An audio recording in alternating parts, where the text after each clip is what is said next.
Okay.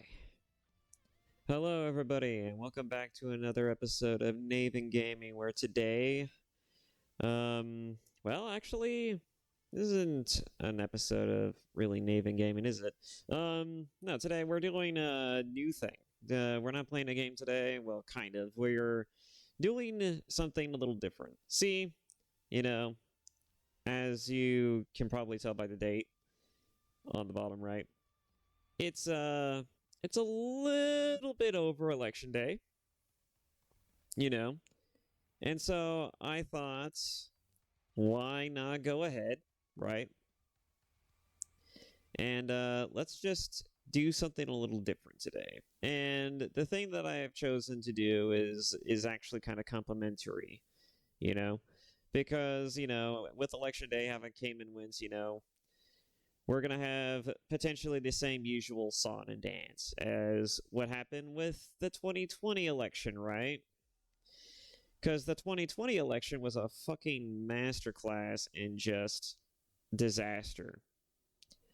And how do I put this?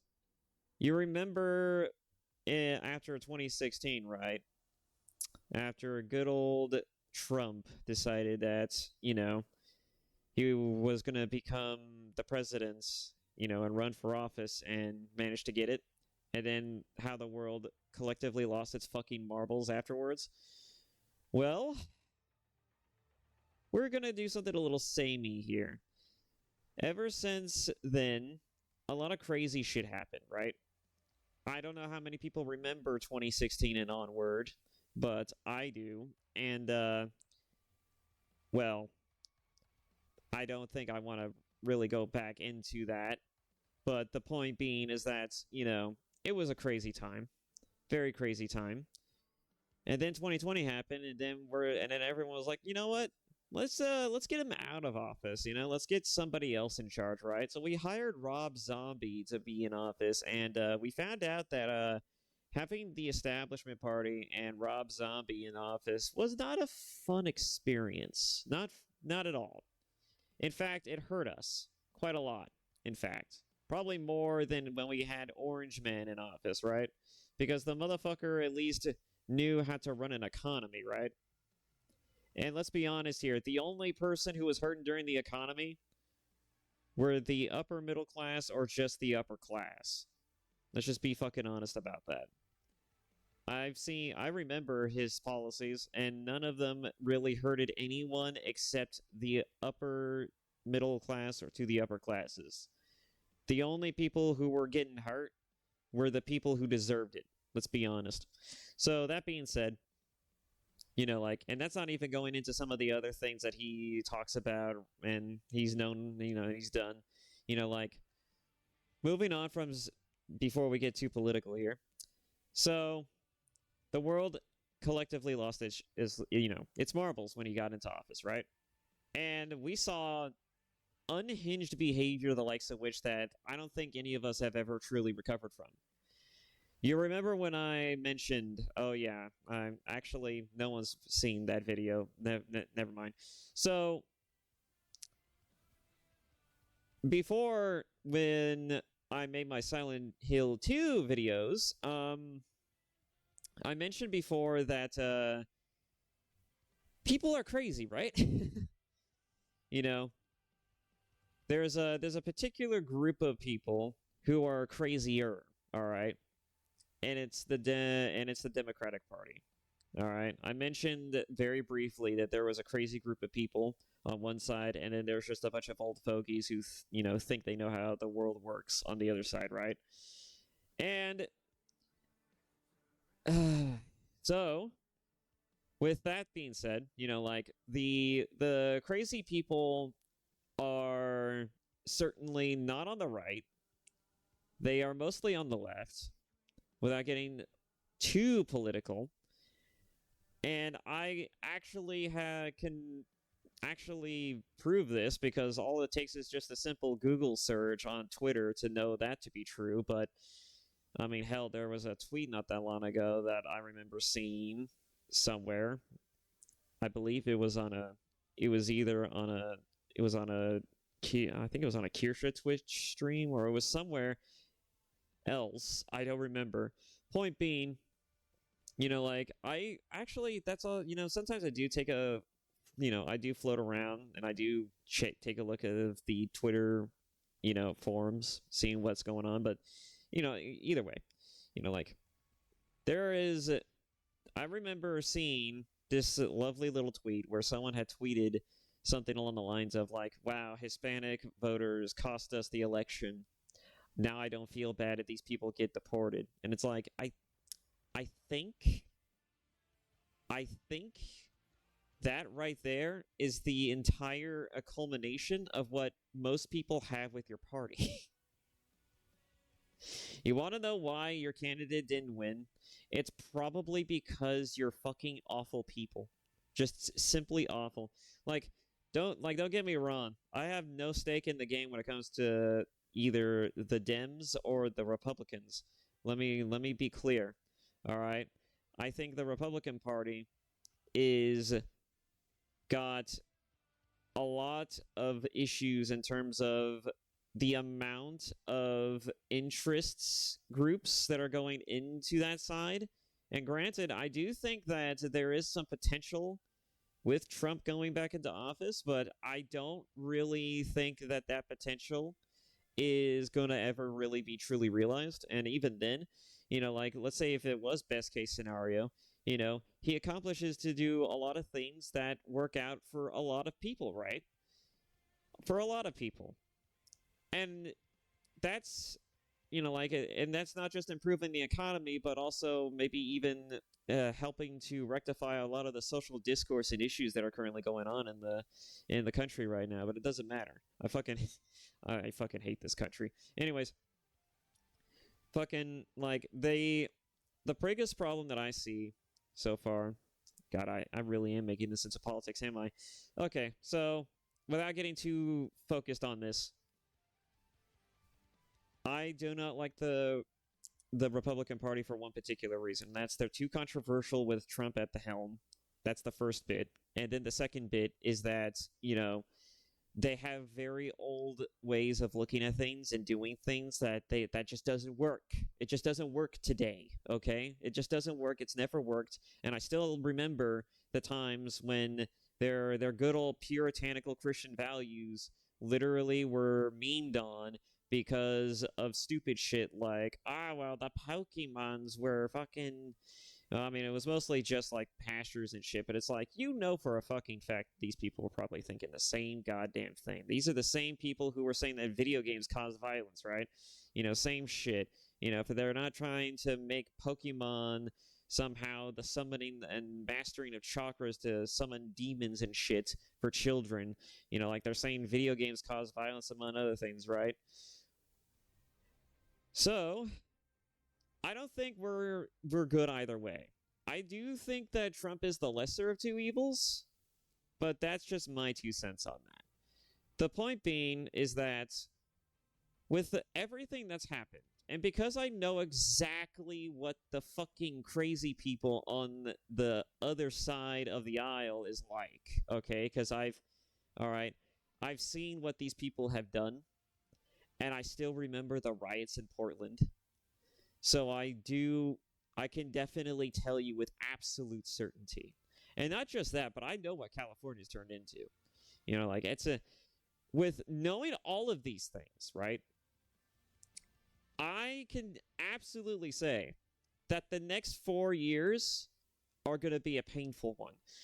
But I got news for you guys. It could get so much easier for all of us, for even you guys. If anyone's watching this video, all you have to do is just stop using Twitter. Just stop using Twitter. Just turn off Twitter. Do not go onto Twitter. Do not use Twitter at any point in time while, for the next 4 years, and you will be happier. You will be happier, and you'll be far more pleasantly surprised just how fucking great life is suddenly. Potentially. Maybe shit doesn't really improve that much, but at least you won't be constantly annoyed or pissed off over some stupid shit that someone bitches and whines about, or just concocts on the top of their head or whatever the hell on social media, right? The most you'll have to contend with is YouTube and maybe some other platforms, but otherwise, like, you will never see the absolute insanity that will result now that, 2024 has came and is going to go. And so until we get to 2028, like, God knows what the next 4 fucking years are going to be like, right? So, that being said, I can already tell you that if it's going to be anything like 2016 up to 2020, it's going to be awful. It's going to be fucking awful. So, yeah. If you want to avoid not only the whining, but the absolute social discourse and just destruction that'll result in people losing their collective fucking minds, just don't use Twitter. Just don't use Twitter. Just don't use it. Just don't use it. Get your information from YouTube if you want. Like, there are other people, there are other personalities on YouTube who definitely report on both. So you can certainly get your information from there. Like, doesn't necessarily mean you should focus on it too hyper specifically, but at least it won't be delivered to you in the form of like hand waving and the blaming game, among other things, right? Like how most of these fucking crazy people on the internet, particularly Twitter, tend to, operate. But anyways, that's neither here or there. I decided that because I know how these people operate, I thought, you know what?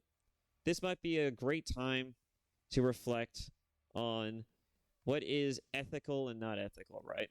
And now, I don't consider myself to be the most ethically sound person or even the most morally sound person, but I do consider myself to be at least up there as being certainly the most, I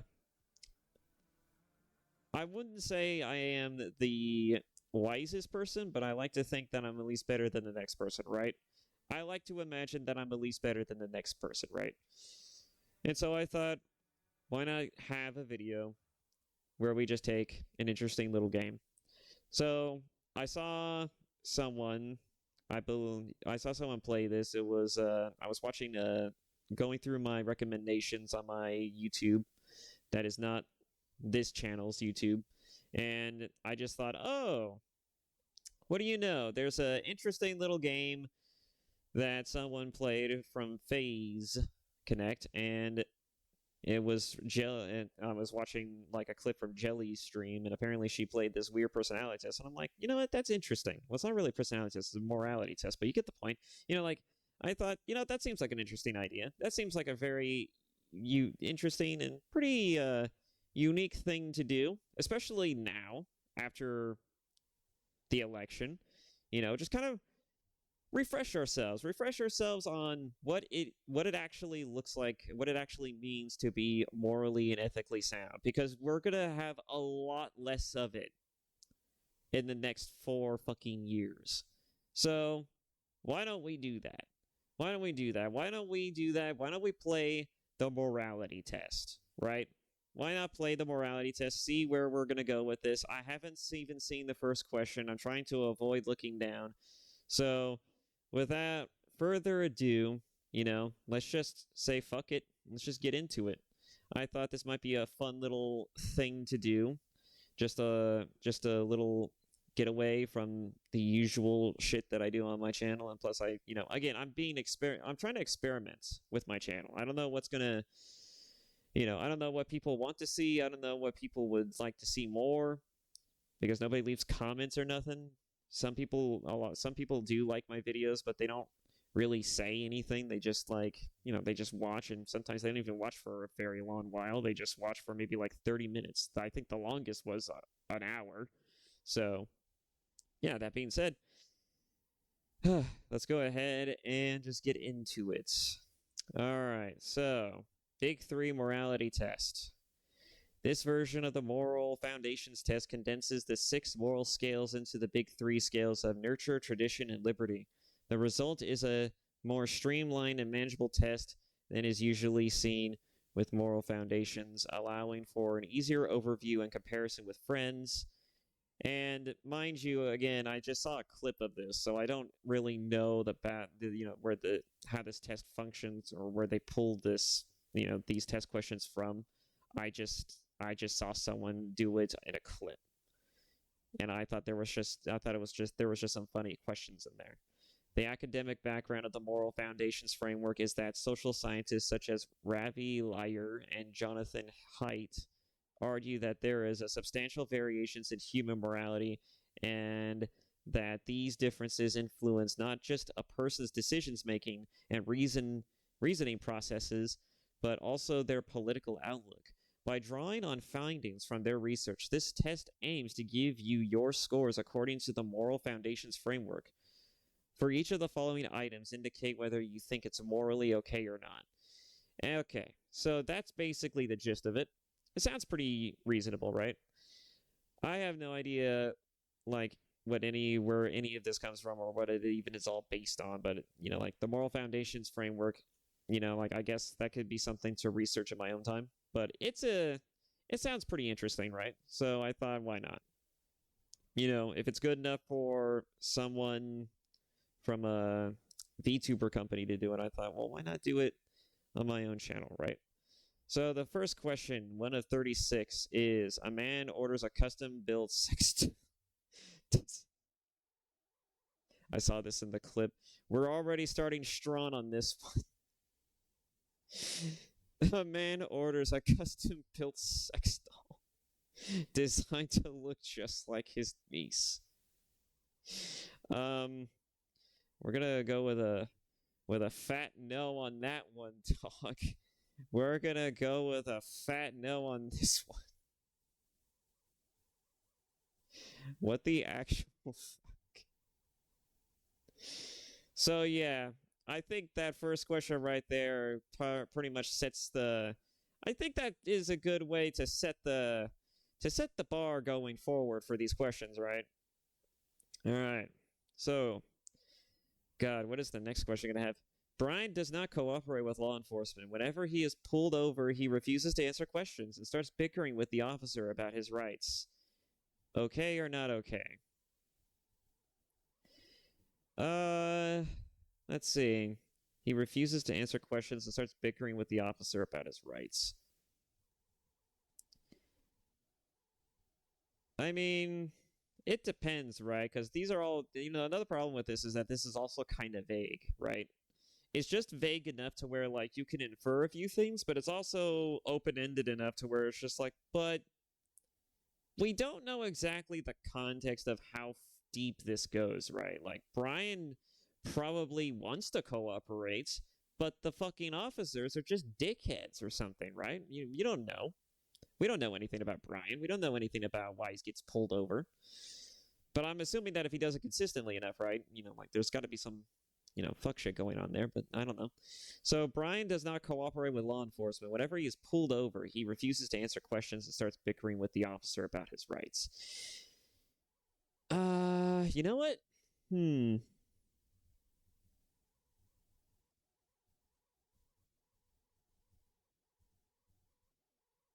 just gonna say it's a slight not okay. Not because I don't disagree with the fact that he knows his rights, but because I think that, he doesn't cooperate. He's constantly a hassle, and he refuses to answer questions, even if they're probably simple ones, right? Because that's the gist that we can infer from this is that regardless of whatever context or situation, he's just non-cooperative. So I think that is kind of important to an extent. What does this arrow do? Oh, it just moves on to the next one, I guess. But does it keep the question? Yeah, let me go back. Okay, so it does. Next. Okay, so Tom and Linda have been dating for almost a year. Since they've never agreed to be exclusive, Tom sleeps with other women without telling Linda. Huh. I'm just going to say, just out of sheer principle, that this is a massive no for me. And it's a massive no for a couple of reasons, okay? The biggest reason so far is that it's just purely on As someone who has a bit of a persecution complex that borders on also having trust issues, I don't I do not agree with this on principle, and it just this kind of thing would bother the shit out of me, right? I would be a little perturbed about this, no matter the context. And the other reason is that I've seen enough women complain about this shit enough as it is to where if I saw this shit happening in real life, I would be both simultaneously disappointed and annoyed. So, yeah. And plus, it's already bad enough that the women do it. So, why the fuck do I want to see guys do it, right? So, no.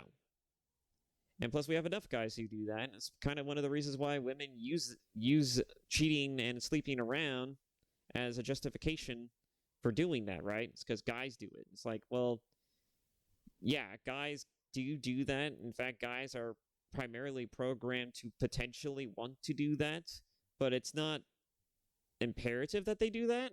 They don't even have to do that. It's just an option for like people who have a lot of power and resources and influence, right? And just too much time on their hands. So, as far as I'm concerned, you know, that's something that is genuinely exclusive to people who have the ability to do that.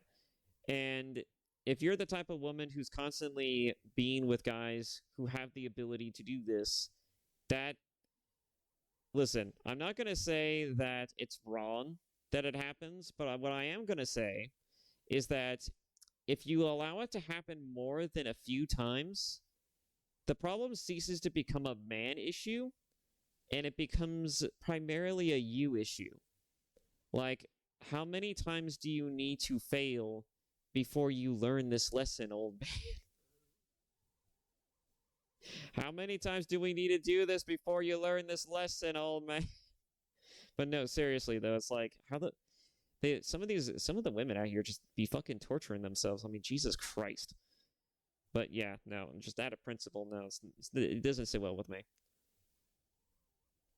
A group of parents concerned about their children's risk of obesity demand that the local store stop selling extra large size candy bars and soft drinks.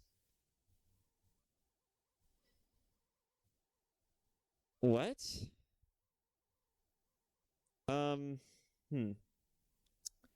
A group of parents concerned about their children's risk of obesity demand that the local store stop selling extra large size candy bars and soft drinks. I have a better solution. How about you just fucking do your job? How about you just do your job? You have one job. Well, two of them if you're, like depending on who's wearing the pants in the family, but it's like you have one job. Fucking do it.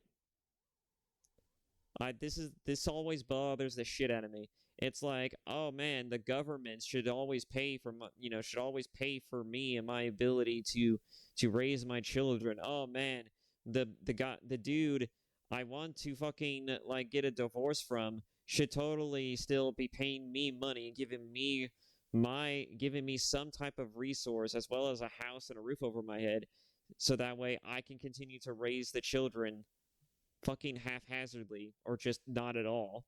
Like I I fucking love parents who will do anything and everything under the sun except do their goddamn jobs. I fucking I just love those people. I just love them to pieces.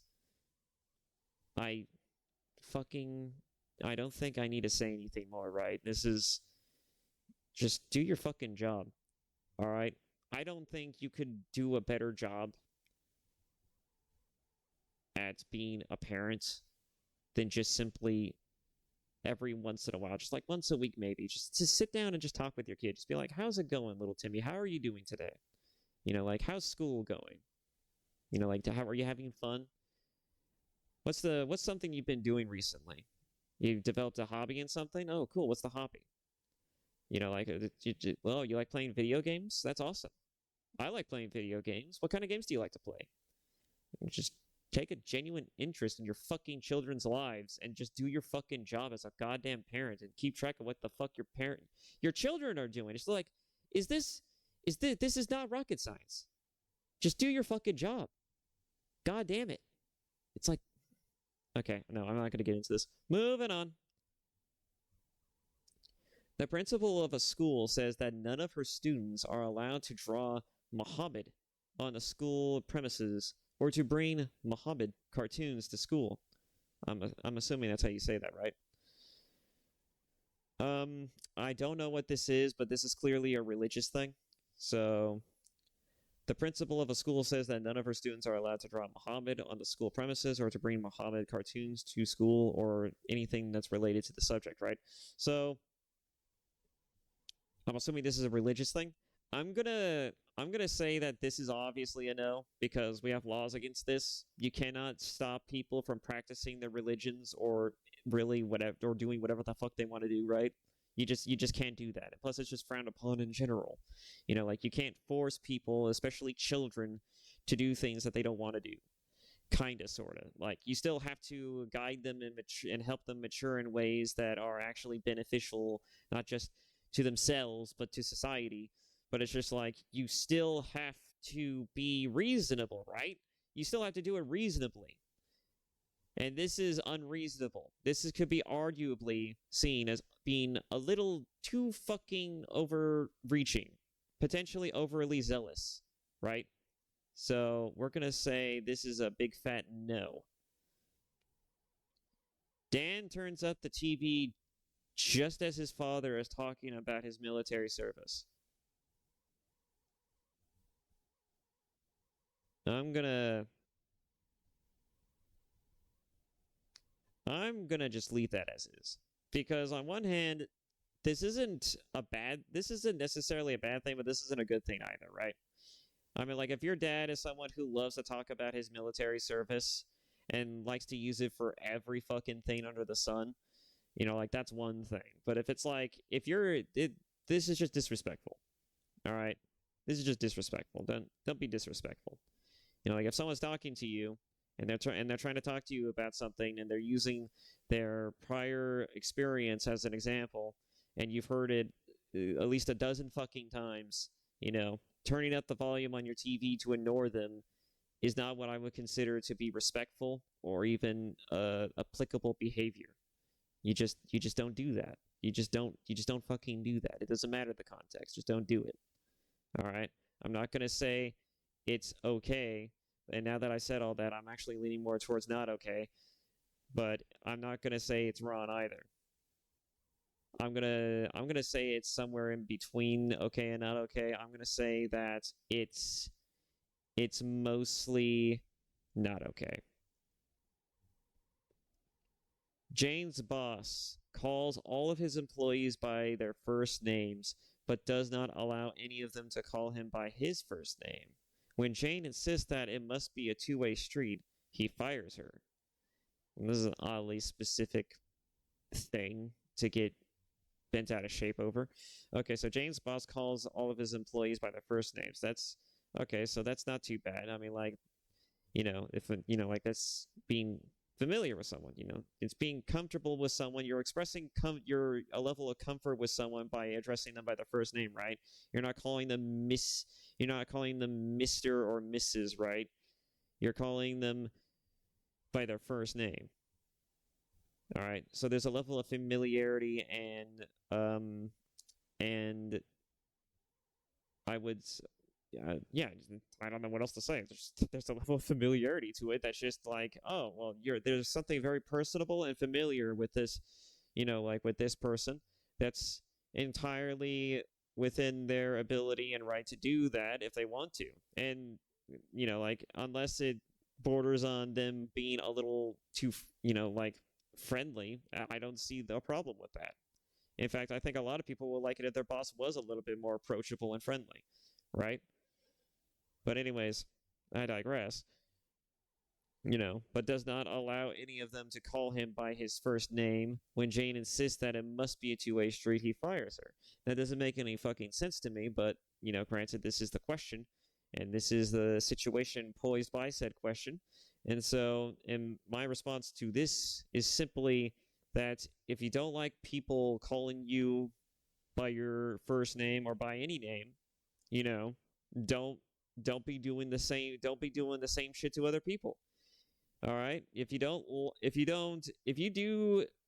like the things that you do to others, all right, and they do it to you, that's a fucking you problem. All right? Treat people how you want to be treated. Do not say or do things that you yourself would not be afraid to receive back, right? If I throw shit in someone's face, I expect to get shit thrown in my face in turn, all right? I know some people, especially Twitter oppugnants, are very comfortable with the idea that they can say and do whatever the fuck they want online and never receive immediate and very swift consequences for their stupid bullshit. But I'm just telling you this right now, that it all comes back to roost. It always comes back to roost. Even when they think that it doesn't. Even when you think it doesn't, it always does. All right? We've had since 2020 for us to know this to be true. All right? They've had, all right, the Democratic Party has had free reign, and the Twitter pugnants and the Redditors have had free reign to say and do whatever the fuck they want to do. And what has become a result of that? Oh, it's become almost a fucking landslide victory. It's literally just like, oh yeah, you got the worst person back in office for you. And how did this happen? Oh, well, it couldn't possibly be because we demonized anyone and everyone under the sun for even suggesting that there could potentially be possibly any benefit to any possible thing that isn't to what we believe, right? The level of bigotry and zealotry that exists with the Democratic Party, just the electoral party, just the members of that party, that isn't like just the people in the House, in the Congressional House, or in the literal federal government. It's like no House of Representatives, no Congress, just literally just like the people who vote this way are just the most vapid, disgusting pieces of shit you will ever have the pleasure of meeting. And I am not going to ever think otherwise, because they have yet to show me that they can think otherwise. And what's even worse is that that not only are they just disgusting human beings, they're also just blatant fucking hypocrites. Again, going back to that earlier example, like the moment they lost the vote, these motherfuckers were like, well, shit, the Hispanics helped to fucking like literally like help us lose. Fuck these people. I don't even care anymore if you get deported. It's like, fuck you. Do you not seriously? Do you not see the problem here? Do you not see the problem here? I don't even, right? It's like, how do you fuck this up so hard? This isn't rocket science. This isn't hard. If you want people to support your cause, you do that by being reasonable, by making good points, and by showing people why this matters. And you win people over by showing them the benefits of what this potential new thing that you're championing could offer, right? Could offer not just to the people, but to everyone. All right? Everyone would benefit from this, right? That's why you want people to be a part of it. That's why you want anyone to help you make this succeed. They don't understand this. They've consistently shown that they just do not understand this at all. And it boggles the fucking mind. And even when they were trying to, like, ingratiate themselves to a demographic of people that they had demonized for, like, the longest time, but specifically, like, white males, and I can say this, too, I can talk about this as someone who is a white male and is also straight, that whenever I looked at anything that the Democratic Party and all of its pugnants were talking about and doing, I'm like, okay, but I have questions, and the answers I got were, oh, well, it's either you're with us or you're against us. It's either our way or the highway. You either get in line or step aside. It's like only the Sith deal in absolutes. So no, right? And when you didn't fall in line, and when you didn't go, and you didn't help them get to where they wanted to go, or do the things that they want to do, or you just did, you just worked against them, you questioned and criticized them, right?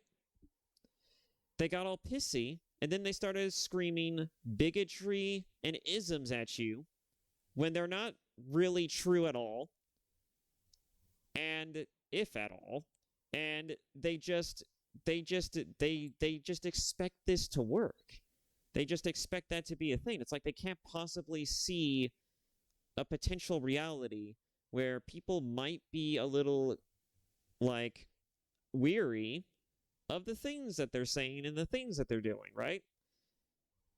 And that they might find that what you're doing to be a little suspect.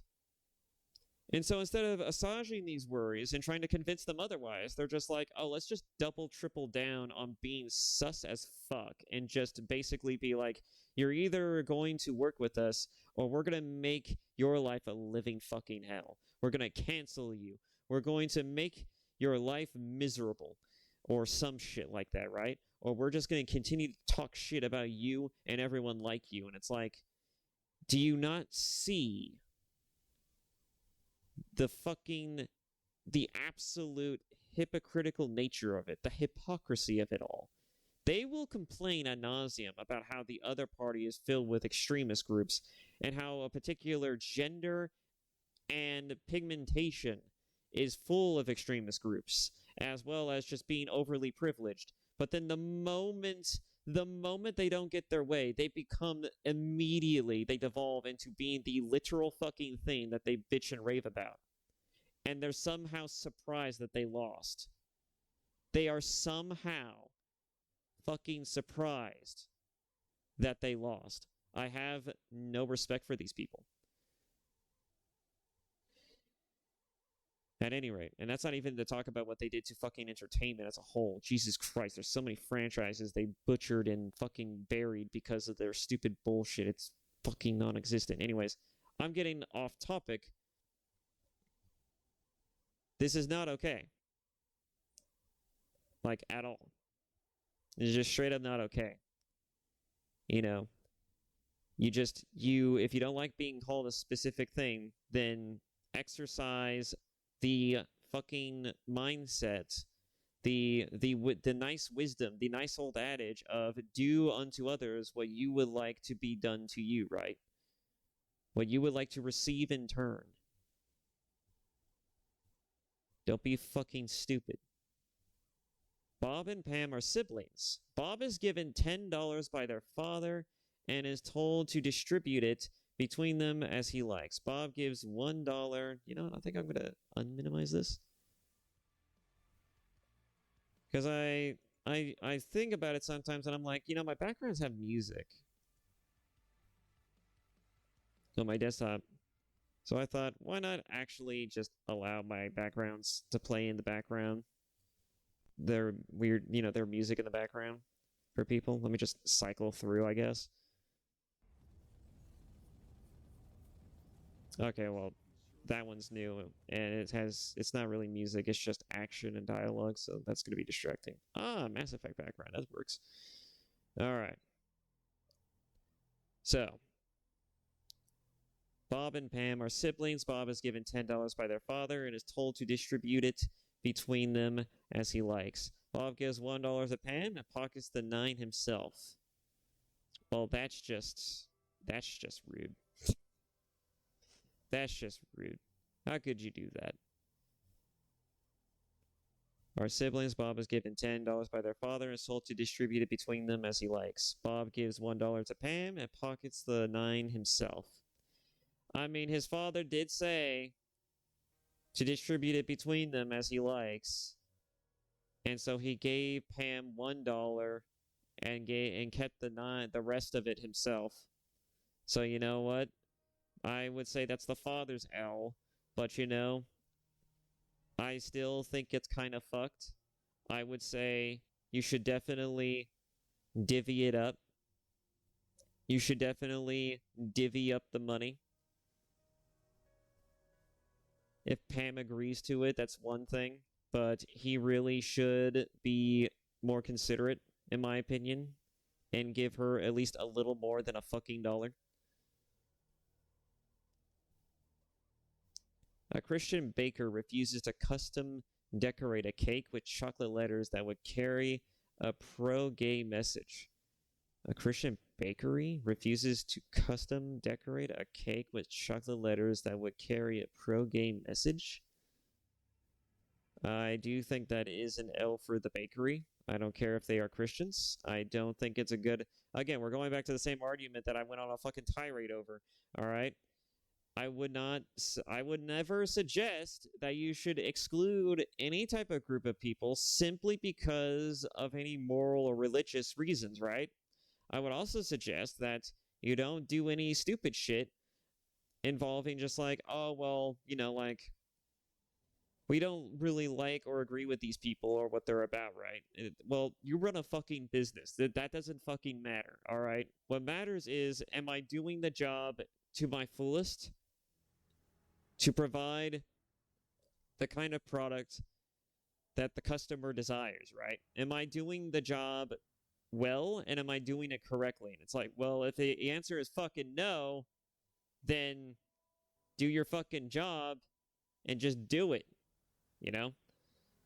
If a gay couple came in, asked for a cake that had a pro-gay message on it, and you couldn't give that to them because of your religious ethics and moral background, that's not a fault for the gay people. That's not a fault for anyone else but yourself.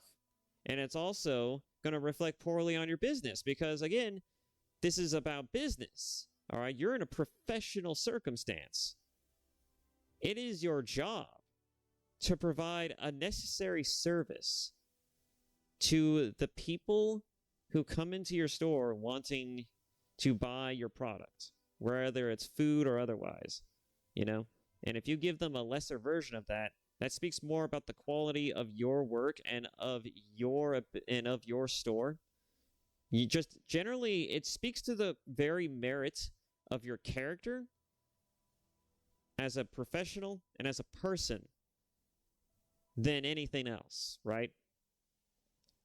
And it would just leave a sour taste in most people's mouths, right? It would make people not want to shop there. Not because they might agree or disagree, right? They might be inclined to agree or disagree, right? It'd be more just out of the principle of it. It's just like, you are offering a service. You denied a customer this service. And so how can I trust you to provide me the same service in a more appropriate manner if I wanted it, right? Like, you could just decide on a whim, all right, that you don't like me, and therefore you would just give me an inferior product. And if that's true, then why the fuck would I want to shop here? I want the best possible product, no matter the cost, no matter the circumstances, right? So no, I don't care if you're a Christian. If you don't want to write a pro-gay message on the cake, that's your fucking problem and not the customer's. It's a massive L, in my opinion. It's a massive professional L. Some men have a private, all-male club, and feminists take them to court, demanding that they open it up to women. Okay, now, speaking as a guy, what I can say is that What, actually, hang on. What's the best way to answer this? Well, actually, no, I would say this is a no. Some men have a private all-male club. Feminists take them to court, demanding that they open it up to women. I'm gonna say that this is a massive fucking no. Just speaking as a man, speaking as a biological male, you know, who has lived long enough to appreciate the finer things in life. All right, I'm 29 fucking years old, and I can definitely tell you that private time is me time, and when I need me time, I fucking need me time. I don't care if you have a problem with that. I will literally go somewhere else and just not come home at all otherwise if you don't want to value my personal time. All right? That is the lengths that some men will go to just to have me time. All right?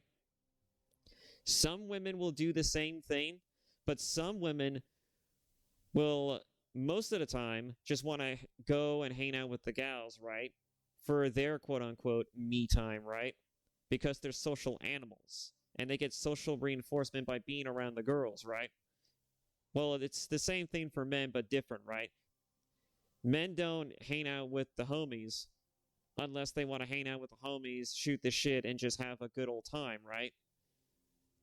Some men just want to just sit around and do literally nothing. So that, like, some guys, all right, have stressful enough days and work times and all that other good shit, right? That sometimes they just need to sit the fuck down and do literally nothing for like a solid 10 to 15 minutes to an hour. And to some women, that's just fucking weird, right? And to some guys too, that might be a little fucking bizarre. But it is necessary. It is absolutely necessary. And there's actually psychology studies. There's actually documentations that suggest that taking time to literally sit down and do nothing is actually beneficial for one's mental health. It helps you digest and think about the things that have happened during the course of a day. It allows you to refresh your mind, to kind of like let things go, to just just to kind of just unwind for a second, right? And just not have to think about anything is almost just surprisingly refreshing. Like the amount of time you get for just a momentary level of quiet is so much more substantial for that individual moment for that person than you might actually reasonably suggest, which is why a lot of professional as well as any type of work usually require that people take breaks that are 10 to 15 minutes long. It's why our lunches are 30 minutes to an hour. It's why a lot of our time, a lot of our time off is usually a little bit substantial in terms of time, right? You need that time in order to recuperate what's been going on throughout the course of the day. Especially if you're working harder than most people, or you're working, just hard in general, or you're just, you're someone who struggles a lot, or you're just someone who doesn't struggle, or it doesn't matter. You need that time to stop and reflect and just contemplate, or just not think at all. It's important business. Very important business for one's mental health. As far as men having a private all-male club and feminists take them to court demanding that they open it up to women, as far as something like that is concerned, men need time to be men, all right? Men need to be men every once in a while, all right? It's no secret that, we have a lot of entertainment out here that is geared towards men, right? And it's mainly due to the fact that, a lot of the people who consume a lot of products that are of the entertainment variety, whether it's movies, video games, or whatever have you, is predominantly male. All right? A lot of these hobbies are male-centric. All right, and the biggest reason why that is because why men buy into these products is because for men they need an outlet for some of this, for some of their baser urges, their baser needs, right? Let's say if we took away video games, let's say if we took away every possible thing that could provide a necessary outlet for men, what's going to happen to those men? I mean, it's arguable that there could be a lot of negative downturns that could result for taking away these necessary outlets, potentially necessary. But there's also a good chance that it probably won't change really anything at all, or probably just make them more frustrated and annoyed with life, you know, and it just makes them, and it just causes them to be more annoyed and just frustrated, and so they become more angry, resentful, bitter, and just unreasonable, right? There's also the possibility that they'll just, if they have no other outlet, they'll just go out and find their own outlet, right? Men can be creative when they want to be. As a testament to the fact that men have built the fucking world, for fuck's sake. It's been true since the dawn of time, you know? But in general, an all-male club for men, it's not a terrible thing. It's not inherently a terrible thing. Again, men go to bars with other men to shoot the shit and have fun and just drink themselves into a stupor. There's nothing really too broad or too, too deep than that. It's just literally, I'm going to go out to have fun. I won't be back until maybe like midnight or until like 2 o'clock in the morning, right? It's literally just them going out to have stupid shit fun. It's nothing too grandiose. And some women always suspect, like, right, that they're off doing some fuck shit, right? But it's like, not every guy goes out to do some fuck shit, and even when they do hang out with the wrong crowd, it's not like that's what they're doing. The most you have to worry about when a guy goes out drinking is that, or hangs out with the homies, with the friends, is that they're gonna get themselves into some type of fucking trouble, right? Usually resulting in either a fist fight or people getting too drunk, or just some dumb shit happens, right? And then they end up getting arrested or something. That's the most they have to worry about. They don't have to, it's very rare that they go out, that the guys that go out hanging out with their friends and their homies are just like, hey, they're broskies. They're just like, what would be really fun right now? Let's go to a fucking strip club, my guy. Hell fucking yeah. Let's fucking go. No, no, no, no. They're not, it's not how that works. It's not how that works. Especially not nowadays. Most men are too fucking reserved for that shit. And plus most states don't even support that kind of business. So you couldn't even find it even if you wanted to. So anyways, no, I think this is dumb. And I think this is very dumb. And I think that men should have their own spaces, just like women should have their own spaces, right? Women have their own, their own girls' night out. Guys need to have their own guys' night out. And they also need their fucking alone time. Just like women need time to not have sex, right? That's the equivalent of women having their own alone time. Is when they're not is when the guy is wanting sex and they're just like, I don't feel like having sex right now. I mean, maybe that's not exactly true, but that's how I imagine it as an equivalent, right? Because I don't know. I'm not a fucking girl, so I wouldn't know. I imagine that's got to be the equivalence, because it's like the like whenever you see people having a problem with, because again, we're talking about people who have problems with certain things, right? And when women have problem with men not doing anything, or they're just sitting around and doing nothing, or they're just playing video games, or just literally having their own me time, they see that as a fucking problem, right? Well, guys see it as a fucking problem when women don't give them sex often enough. So I see that as the catch-22. I see that as like the vice versa here. That's why I think of it as like the kind of equivalent in that example. But I don't know. I'll leave that up to you. Moving on, right? I don't think it's okay. I don't think people should be sued over wanting to have alone time or just to spend time with the bros. In sex education class, the students are taught that since the sexes are equal, the girls should sleep with as many guys as they want without fear of being considered sluts. No. No. No. Absolutely not. No. No. No. No. That's not how this works. That's not how this works. All right. That's not how any of this works. All right, listen. All right. It's one thing when a guy sleeps around, right? It's one thing when a guy sleeps around. You know, he's smashing all these ladies, right?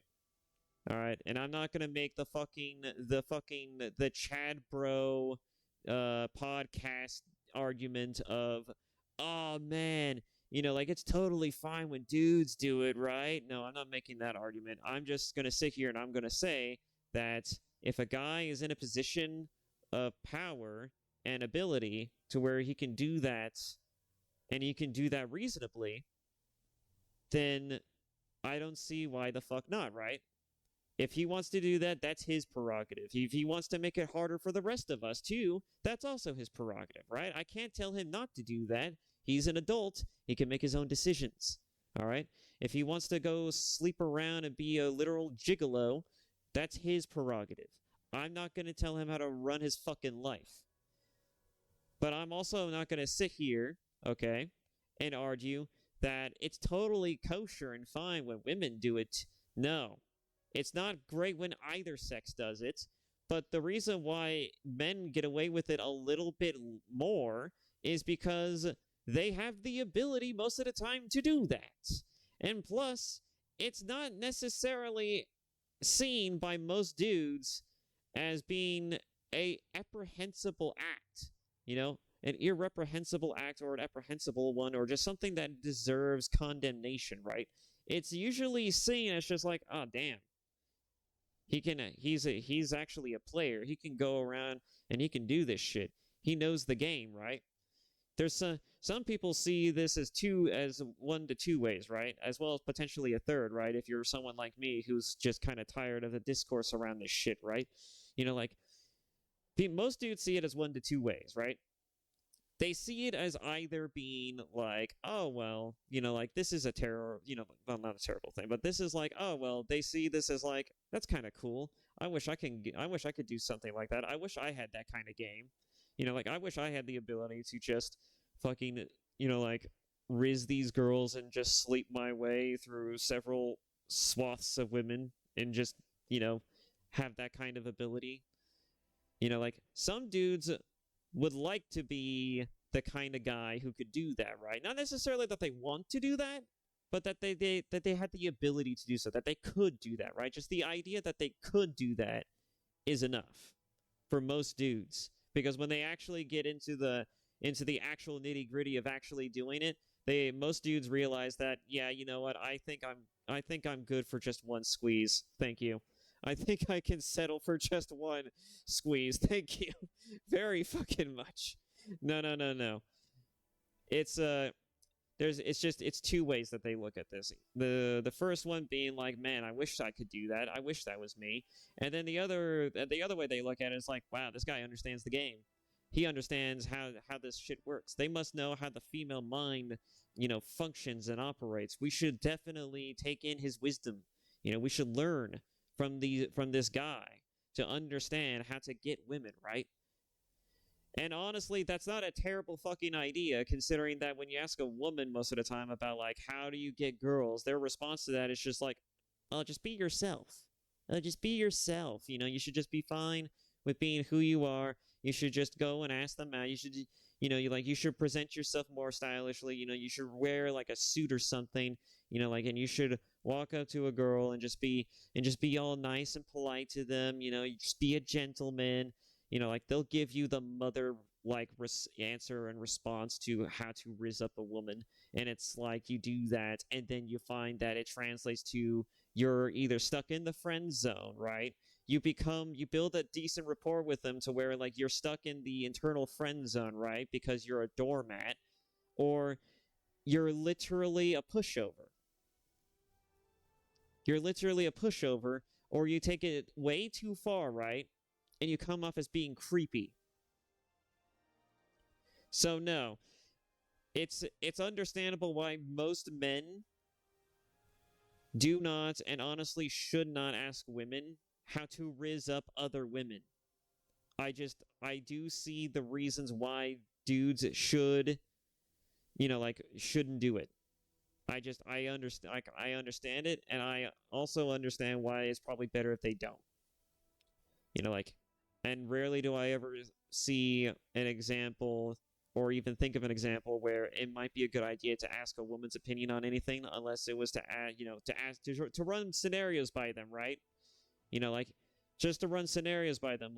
So if I were to walk up to this woman and ask her in this fashion, do you think she would actually go for it? Is it all right to stare at a woman if you're on a date with her, right? Or is that impolite? If so, if it is fine to stare to some degree, how much staring is too much staring, right? Is there a point of staring too much? Or is it fine to stare in general? Is there layers to this? Asking the hard hitting questions, the nitty gritty, the literal details is not a bad idea when it comes to asking women for advice about things. But it's not. I would never go and ask them hey, do you know how to talk to women since you're a woman?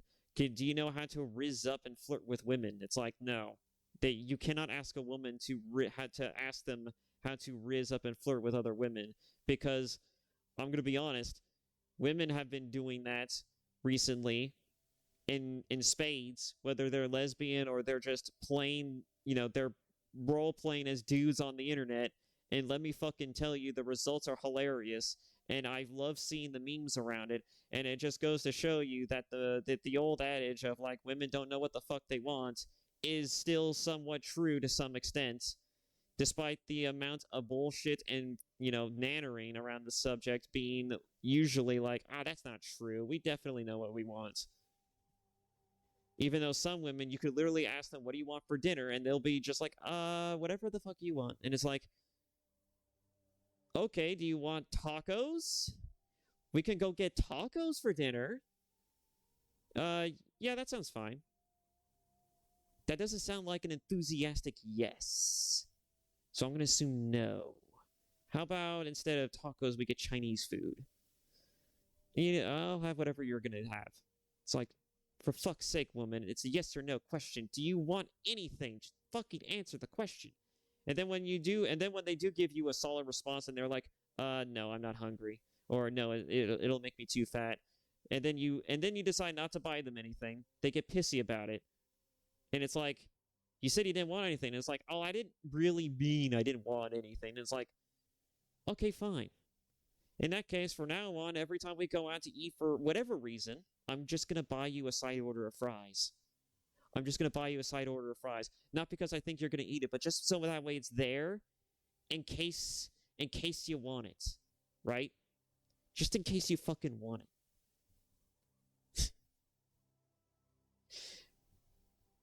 And they wonder why some guys be autistic out here.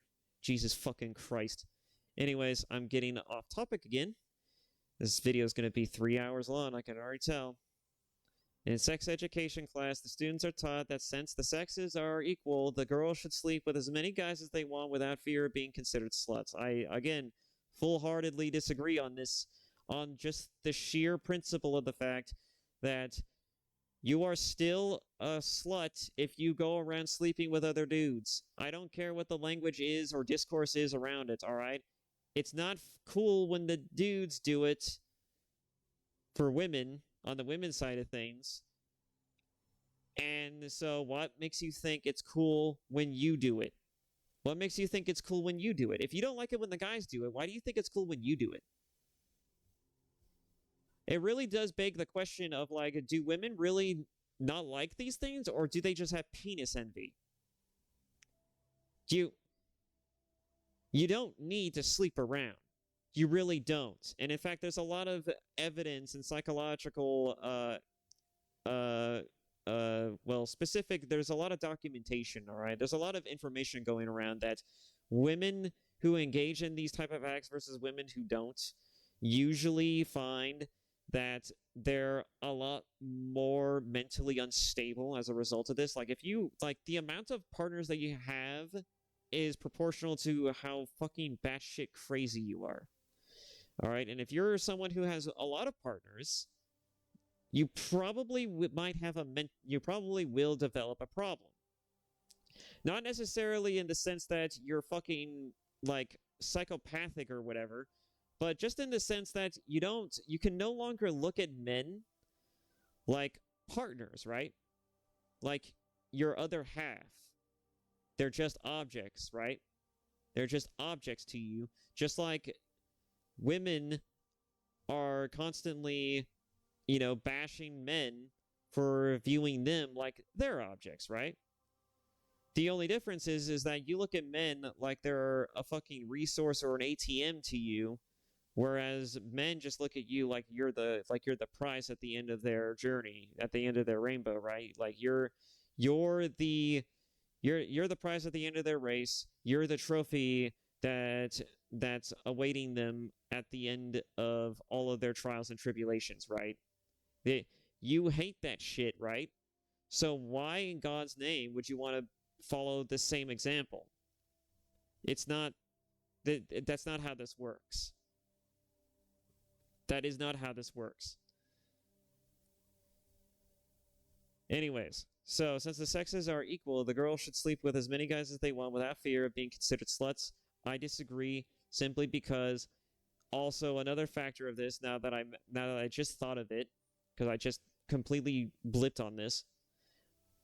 The other reason why you shouldn't do this, outside of just like, for a moralistic standpoint, in a sound mind standpoint, the other reason why you shouldn't do this is simply because if you're someone who has multiple partners, to a guy, that's a red flag in a couple of ways, right? As a guy, if you find out that your partner has had multiple partners in the past and has been married at least 10 other times, right? You start to think that it's less about the fact that they are having a hard time finding eligible mates, and more so that it's a problem with them, right? You start to think that there's something fucking wrong with this person, and I'm gonna sign my own death warrants if I decide to get with this person, right? Like, there's got to be something fucking wrong with this person, right? And so it's a red flag in that way to a guy, but it's also a red flag in the sense that if you don't even take relationships and sex seriously, why should I take you seriously? Why should I take you seriously if you don't take relationships and sex seriously? And women don't seem to understand this, is that just because guys do it, that doesn't necessarily mean that it's the same thing when girls do it, right? And again, women only understand the world relative to themselves, right? That's another aspect that I don't talk about very often, but it's something that I see very commonly among even some of my own female friends, and that I never talk about because it's just like I don't feel like arguing with people regardless of the gender, right? So I don't talk about this very often, but generally speaking, women do not view the world naturally like a guy might, and they think of themselves as like a piece to a greater whole, just a part of the puzzle, right? They're just a cog in the machine. They're just one with nature. No. Women see themselves as the nature. They see the world as themselves. They see everything as relative to themselves. All right? You've seen the meme, right? You've seen the meme back in the day when it was circulating about how men see the solar system and they see the sun at they see the Earth, they see Jupiter, they see all the planets orbiting around the sun, and they see themselves as a part of that system, right? And then you look at the female side perspective of things as like how women view the world or themselves, and it's literally like them at the center of everything. And it's just like, yeah, that actually tracks, because if you actually pay attention to, like the sort of like mental gymnastics and idioms that come out of women and just certain behavioral patterns, they always see the world relative to themselves. They view the world based off of their own experiences and not, very much from an empathetic standpoint. And even when they do engage in empathy, they still do it from a sympathetic lens. It's not, they can't see the world the same way as some dudes do, where they're just like, oh man, I see the universe. I see the cosmos for what it is, and it's truly majestic because I feel like I'm just a part of something greater, something grand, like just a little piece of the puzzle, not even a toe, just a speck of dust in the great cosmos of all things. And women will just see themselves at the center of all of it. And they'll just look at everything else and they'll be like, damn, that's a lot of shit around me. I don't know. I'm kind of getting lost in the sauce here, but you get the point, right? You get what I'm trying to put. You're getting what I'm picking up and putting down, right? Like you're getting what I'm picking up and putting down. It's just, like it's just amazing how much of a difference there is mentally, neurologically speaking, when it comes to when it comes to differences between men and women. Like, yes, we are the same in a lot of ways, but we're also different in a lot of other ways, right? Like, intricately and more methodically, we are very different beasts, right? Men are built to do are built to live and think and do things one way. Women are built to live, think, and do things another way. So, that being said, women deciding that they, because they're equal and that they should be allowed to do the same things that guys do and be allowed to do guy-related things or guy-centric things, it's not the same. It's not the same. Getting into guy hobbies, genuinely, that's actually attractive. Now, that is actually something that if you really wanted to know, like, a surefire way to get the guy you're interested in, really, like, like, if you're dating a guy, right? You're already dating a guy. A guy's already caught your eye, and you're kind of just like, you're dating him or you're just friends with him. Getting into his hobby, regardless of your interest level of it, and just letting him talk about it, or showing just a genuine interest in the hobby, maybe not for the hobby itself, but just because he's into it, like, that's fucking hot. Like, you would not understand. Like, there's a reason why the tomboy archetype exists for some dudes, and why it works for some dudes. This is the fucking reason why. It's because girls getting into guy things is just it's insanely effective in a very odd way, right? It shows that you take an interest in something about said guy that genuinely just feels like like an earnest way to show that you are into someone, that you are interested in the person, that you're interested in delving into their hobbies, delving into the things that matter to them.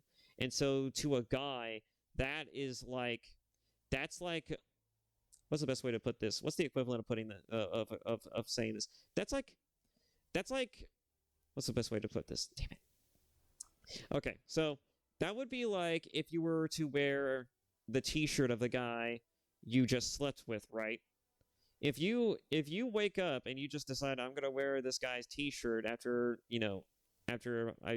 one night of smashing, like, it's the equivalent to that. It's hot in a very primal sense, kind of, sort of. It's not necessarily primal in that sense, but it carries a similar weight, right? And I don't know if that's still something that could be easily quantified for at least the women who could be watching this video, but it's like, it's the same equivalence, right? A woman putting on a guy's shirt that he wore prior to the smashing carries the same weight and feeling as you getting into their hobbies. All right, expressing a genuine interest in the person that goes a little further beyond just like I see you as an ATM, I see you as an object, I see you as a means to an end. That that is that is very profound to most dudes, and they fucking love that shit. And that also goes to another aspect about men that they really like about women, because men like this when it comes to men, when it comes to being around other men, and that's fucking loyalty. Men are all about loyalty. They're also about brotherhood. They're also about, is it no secret that when you look at most brotherhoods, regardless of the whatever, kind of group or function it serves, like it's always serves to be a bastion of loyalty and ideological standing. It usually brotherhoods are like not are like what's the best way to describe it?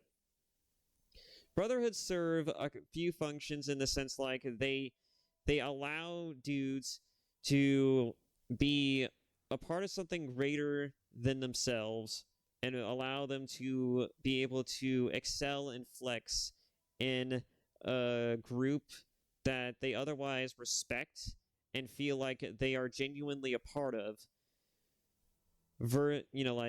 And they feel a level of commendation and recognition and a certain level of kinship and loyalty that goes a little beyond than just simply being like, oh, you're my, like from a, like what's, you're a friend, or you're just or you're an acquaintance, right?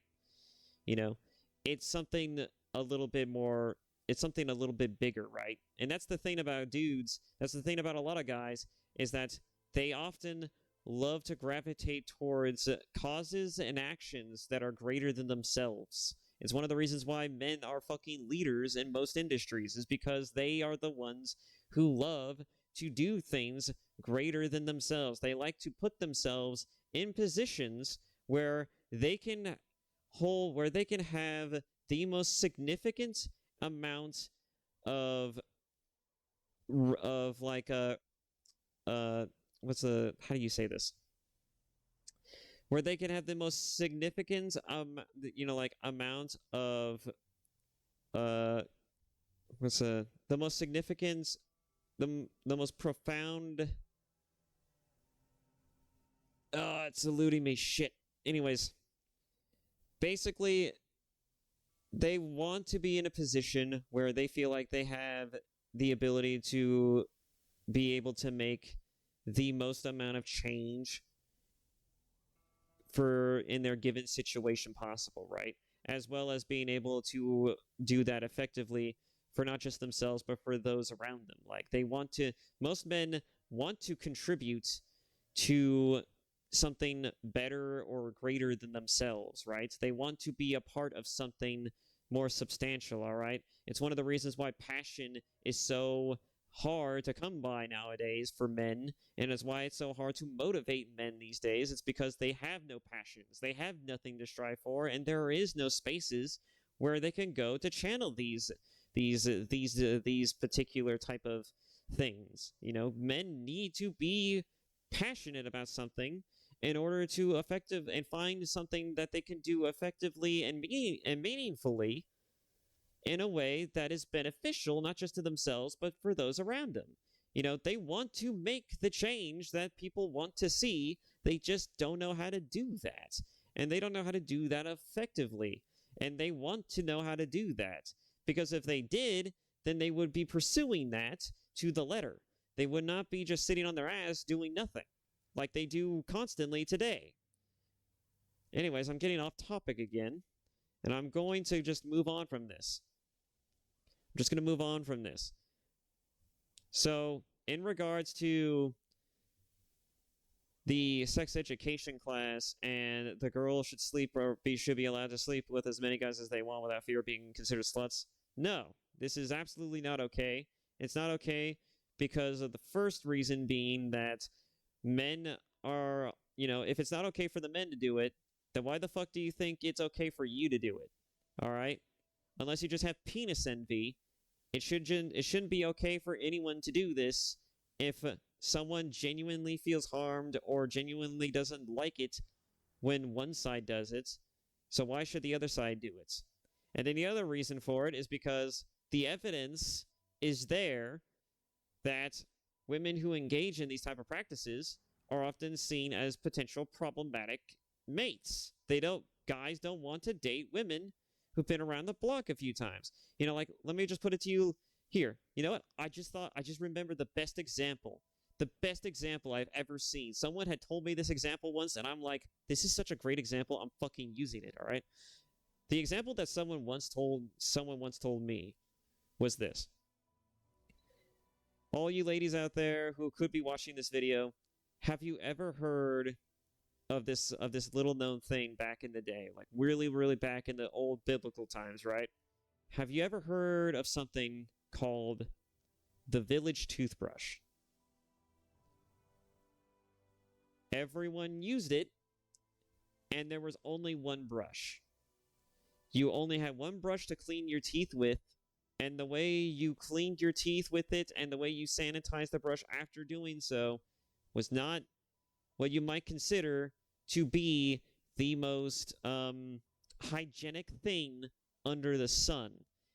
And since it was a single brush, and that probably varies, let's be honest, greatly on the bristle density, among other things, right? It was probably significantly either harder or too soft or some other things, and a lot of gunk probably got stuck in between the bristles. More often than not, you probably had a lot of leftovers going into your mouth when doing the brushing. It does not matter. Point being, nobody wants, if you were given the choice to use a village toothbrush or to have your own personal toothbrush, which would you rather have? The answer would be obvious, right? So here's the question, ladies. Which one do you want to be in this analogy? Do you want to be the village toothbrush, or do you want to be the personal toothbrush? Do you want to be somebody else's personal toothbrush? If you don't want to be the village toothbrush, well, guess what? That's exactly what you're signing up for if you decide to sleep with as many guys under the sun, right? As many guys as possible. If you think you're just going to fuck around and find out later, that's what you're going to find out later. That's what's waiting for you at the end of that tunnel, is that you're going to realize that, oh my god, I'm not getting any attention. Why is that? Oh, well, it's because you're the village toothbrush. Nobody wants to mess with a village toothbrush except for the people who can't afford anything else, right?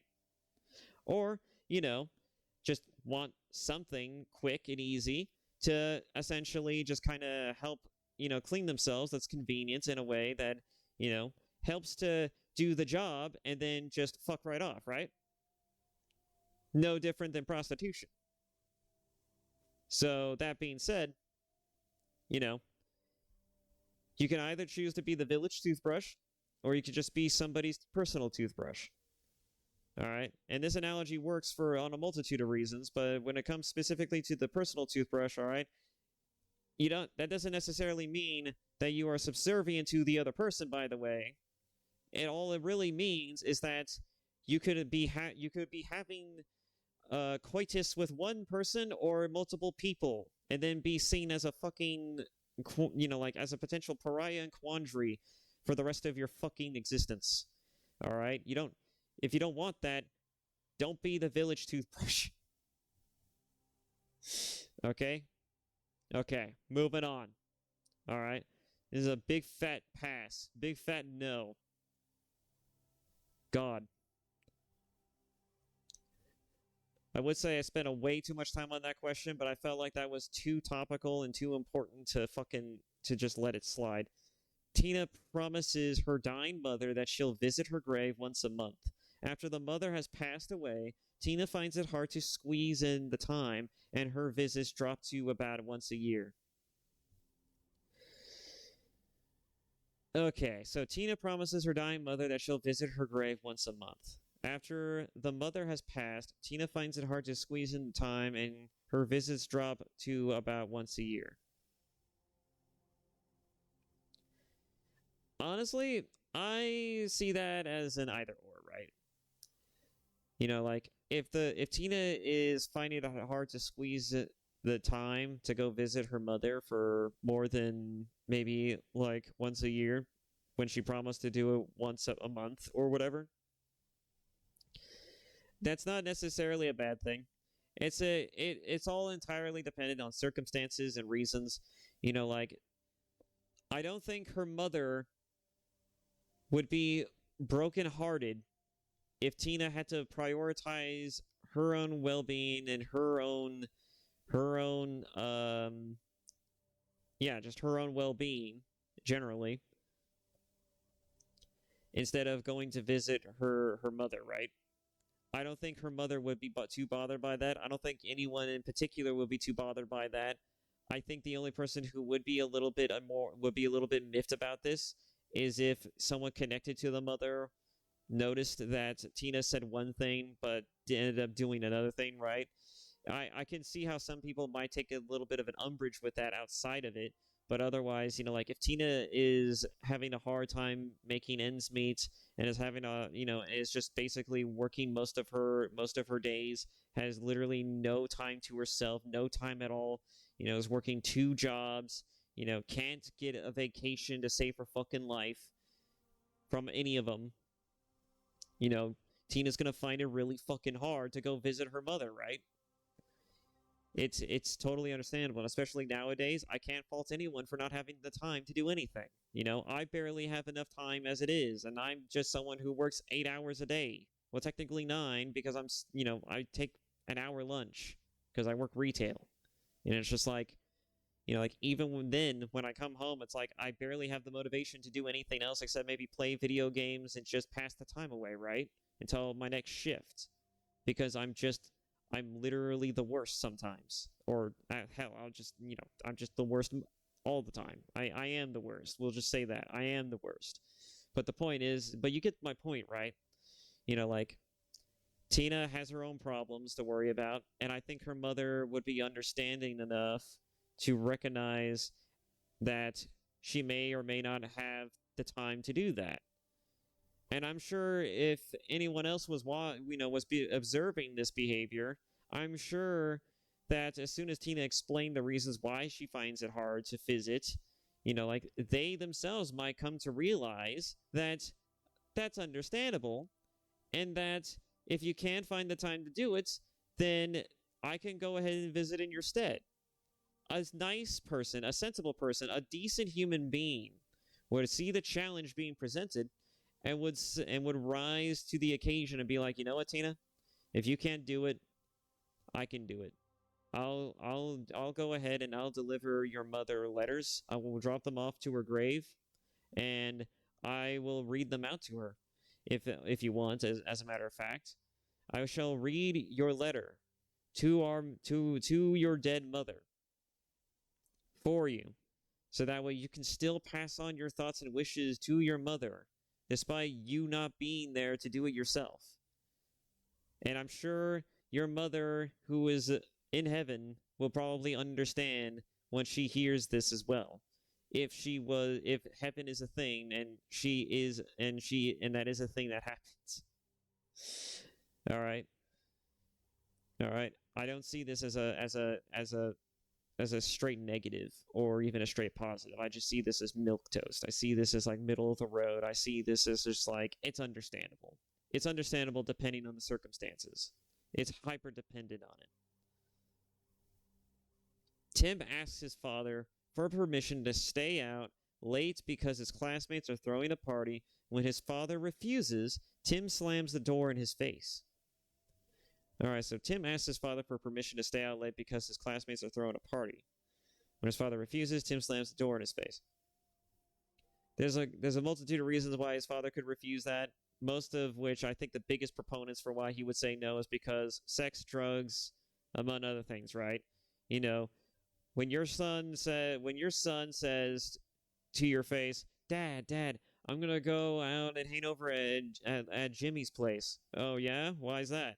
He's having a fucking party, and I need to go there, and I need to be and I have to be over there by around like 10 o'clock or so because he's gonna be hosting it around that time. It's gonna be late at night, and I need to be there for that party. And your father is just like, fucking no. And so he gets all pissy about it, right? As teenagers do. And he's just like, you don't understand me, Dad. All right, I have friends, and and it's just fucking lame if I don't show up, and you deny me of the ability to go visit my friends and potentially like get into all kinds of weird fuck shit and do drugs and one other things. And his Tim's father is just like, fucking no, you're not going to a party late at night. Are you fucking serious, my guy? Go to your room. You're not going anywhere to potentially get hammered. I mean, the most likely case scenario is that at the very least he's going to get hammered. So he's not going to the party purely just off the fact that for a fucking fact there's going to be some crazy fuck shit that's going to happen in some form, whether it's just going to take the form of alcohol, or it's going to go all the way to the extreme and that they're literally hiring hookers and they are going to be having wild sex parties over at Jimmy's place, right? I don't fucking think so. I don't fucking think so. I think this is more so Tim's L here. I don't think this is understandable in the slightest. I'm gonna say it's a hard no, but I'm not gonna say it's completely no, right? I'm not gonna say it's a complete no because it's understandable to a degree. I get it, but but at the same time, it's just like I don't care if your friend is like the coolest person under the sun who's never done a terrible thing in his life. You are not going to a party at 10 o'clock at night. That's fucking sus. And I smell bullshit when I see it. I smell bullshit when I see it, when I hear it, when I sense it. It's not. I could just tell, right? Any father can just tell, right? It's like, oh yeah, I have to go to this party, but it's at 10 o'clock at night, and it's gonna be going on until like 1 o'clock in the morning. It's like, yeah, no, fuck, no, you're not going. You're just straight up not going. I already see what potential fuck shit could be happening in the background of this little shindig. I'm not allowing this. Hannah inherited an old flag of her country from her father, but has never used it. One day, when Hannah is cleaning the house, she discovers that she is out of rags, so she uses the flag as a rag to clean the house. Man, there's a lot of not okays in here. There's a lot of not okays in here. I'd say that this is definitely not okay. Why? She is out of rags, so she uses the flag as a rag to clean the house. I would say inherit an old flag from her country, from her father, but has never used it. One day, when Hannah is cleaning the house, she discovers that she is out of rags, so she uses the flag as a rag to clean the house. I still think this is bad. Like, it's one thing you inherited something from your parents. It's been a thing in your family for a long time, and you've just never used it. That's already one thing, right? You have something that's been inherited. It's passed on to you, and you never used it, right? That's already kind of a waste, right? That's already kind of like I won't say morally it's bad, but I will say that I won't say it's ethically bad, but I won't say that it's morally sound either. It's like, like that's a family tradition you got going on, and you're not going to use that. That kind of feels like you're spitting on the face of your family, right? And I know that tradition is a little bit of a weird thing for a lot of reasons, but like when it comes to something as simple as this, it's like I don't see a problem with this unless you just fucking hate your family, right? Unless Hannah hates her fucking family and her father's a terrible person, right? I don't see a fucking problem with this. Just hang the flag somewhere. This shouldn't be a difficult concept to do, right? Just hang the flag and then you never have to think about it again. And it makes sense because, it's a flag. You will want to. Maybe you'll pretty it up. You'll keep it clean. You'll keep preserving the tradition and preserve the flag as is. So that way you can one day pass it on to your sons, your daughters, and they can continue the tradition, right? It's a very simple hand-me-down, a very simple tradition. Why fuck it up, right? However, when you're out of rags and you use the flag as a rag to clean the house, well, that's kind of fucked up. The flag, because again, the flag is representative of your family and everything that your family stands for and represents, right? Theoretically, sentimentally, it represents your family. You using the flag or like a rag is probably it's probably a very not so subtle and strange way of saying your family is about as worthwhile or as important to you as the dirt on your floor, quite literally. So I'd say that this is just as a bit of a social, as a social, as a social, as a social, I won't say as a social psychology type thing. I will say just on a socially acceptable principle, right? On a just on a social as a social construct, right? It's on a social on a sociological basis. It's a bit fucked. I think that's what I'm looking for. Sarah's dog has 4 puppies. She can only find a home for 2 of them. So she kills the other 2 with a stone to the head.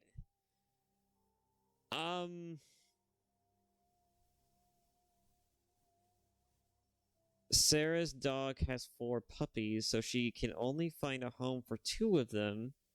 So she kills the other 2 with a stone to the head. I tried to reason that for a second, but then I realized I'm dealing with a literal dog killer. That's reason enough to say fuck no.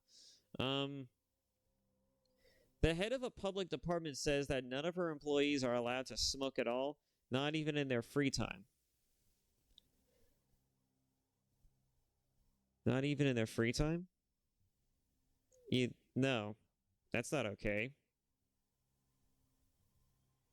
That's straight up not okay. It's like, yeah, you know, and I'm not gonna say it's unreasonable if you don't want your employees to smoke in like in work areas as well as the break room, break room among other things, right? But the idea that they can't go to the corporate building's roof or that they couldn't just go outside to smoke a doobie or whatever the hell have you, right, is preposterous.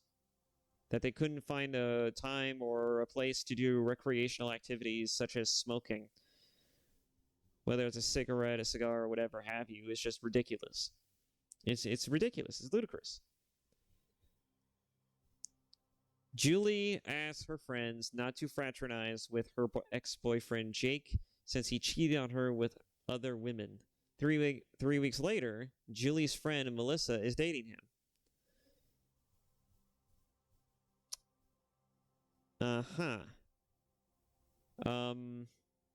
Julie asks her friends not to fraternize with her ex-boyfriend Jake since he cheated on her with other women. 3 weeks later, Julie's friend Melissa is dating him.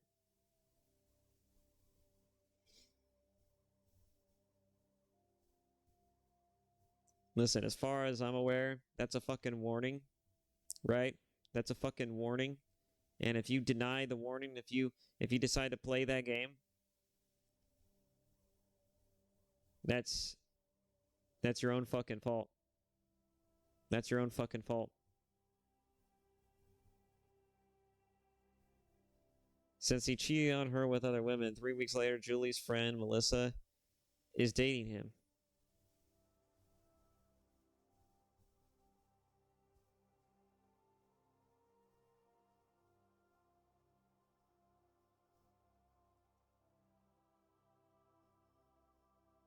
I mean, it's not okay, but she can do whatever the fuck she wants. She wants to ruin her fucking life. That's her prerogative, right? We'll just leave it at that. A man sets up an unlicensed medical practice but makes all of his customers sign a contract acknowledging that he is not a licensed physician. An unlicensed medical practice? Sign a contract acknowledging that he is not a licensed physician?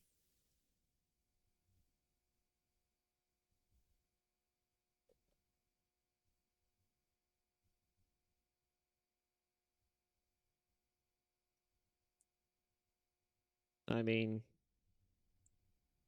it's kind of fucked either way, but as long as you're as long as you recognize and understand that he is an unlicensed physician and you are signing this of your own accord and you understand the circumstances of which you are about to engage in with the person you are engaging this with, I think that I think these I think this is applicable to a degree. I think the fact that someone could start up a practice unlicensed is a bit of a weird quandary and a bit immoral on itself, but I'm not going to say that you not understanding this upon, coming into the medical facility, and then upon entering the medical facility getting a treatment that basically demands that you also acknowledge and understand that the person you are working with is not a licensed physician. I mean, I think that's only reasonable, right? Like, not only do you know what you're getting into, right? You would know what you're getting into, right? A man sets up an unlicensed medical practice but makes all of his customers sign a contract acknowledging that he is not a licensed physician. Like, if you're not reading that specific part, that's kind of on you. But if the guy literally tells you to your face that, hey, I'm not an unlicensed physician, and I need you to sign this document that basically states that I am an unlicensed physician, and you understand the terms and conditions that are going to result from this here, and that I can't potentially be held responsible for any type of problems that might result in the fact that I am an unlicensed medical doctor. I mean, like, I don't know. I mean, that seems understandable to me. If you laid it out as flat to me like that, I would be, and you're still going to go through with it anyways, I'd be like, sure, why the fuck not? I mean, let's be honest here. From what I understand, last time I checked, women be going to Brazil to get those Brazilian doctors to inject them with all kinds of fucking bizarre shit that makes them look like dolls and make them look more doll-like instead of and less human-like. So as far as I'm concerned, like people are already doing that shit. So they're clearly very comfortable with it. So who am I to question or argue otherwise? Scott is hosting a dinner party. For dessert, he serves chocolate cake shaped to look like dog poop. Now that's just funny. That's just funny. Scott is hosting a dinner party. For dessert, he serves chocolate cake shaped like dog poop. That is okay. In fact, there's nothing really wrong with this. What the fuck? This is actually this is legit a funny question that's just straight up okay. Like, it's still just chocolate cake. It's just shaped like dog turd. I don't see a problem here. I do not. In biology class, a human hand preserved in a jar is passed around among the students. Jesus Christ. Imagine you fucking die, and then when the fucking, when the government comes and collects your remains, if you sign up for that shit as an organ donor, and one of the things that they take is your fucking hand to be preserved in a goddamn jar, right? It's like, I mean, that's a little weird, right? That's a little sus, but I'm not going to say that. Well, I mean, if that's what you signed up for when you decided to become an organ donor, an organ donor, that's you, man. That's you. You signed up for this. They don't really specify what organs get taken, right? They do have different layers to what is allowed to be taken and what isn't, right? But generally speaking, like, if you want to have your entire remains be used for educational or any type of other purpose, right? Like, that's entirely up to you when you go to the DMV. It's entirely up to you. So you know what? I'm going to say that this is mostly okay. I think it's a little weird and jarring to do this in a classroom of students, to present a literal human hand, a severed human hand to people, but I feel like this is somewhat okay. It depends on the students too, but it's neither here or there. While on a live on-air TV show, a man kills a baby rabbit with a knife. No. Enough said. Using both a condom and the pill, a brother and a sister decide that they want to sleep with each other just once to see what it would be like.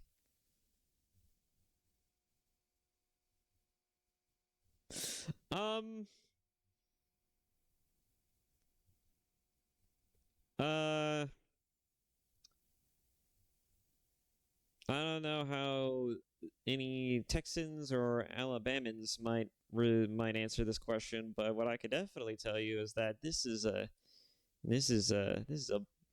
big fat no.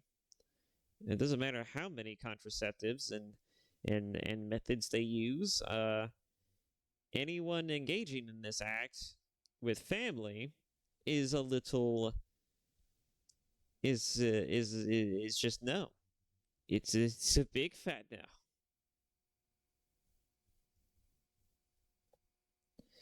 A new action figure becomes all the rage among the boys in Timmy's class. When Timmy's parents get to the store, they buy all of the action figures for Timmy, leaving none for their other children. That actually sounds sad, really. A new action figure becomes all the rage among the boys in Timmy's class. When Timmy's parents get to the store, they buy all of the action figures for Timmy, leaving none for the other children. Among the boys in Timmy's class. I need to read this multiple times, apparently. When Timmy's parents get to the store, they buy all the action figures for Timmy, leaving none for the other children. Okay, so we've established that Timmy wants an action figure, right? He wants a new action figure as it becomes all the rage among the boys in Timmy's class, right? When Timmy's parents go to the store to buy it, they buy all the action figures for Timmy, leaving none for the other children. It's just unreasonably and unnecessarily fucked up. There's no excuse for that. There's just no excuse for that. They could buy the action figure for Timmy, so maybe I'll just put it there, but, what they did to the children is just unreasonably fucked up. No, I'm just going to put it on all the way. An army lieutenant neglects to file a report on a civilian killing An army lieutenant neglects to file a report on a civilian killing done by his troops because he knows it was an accident.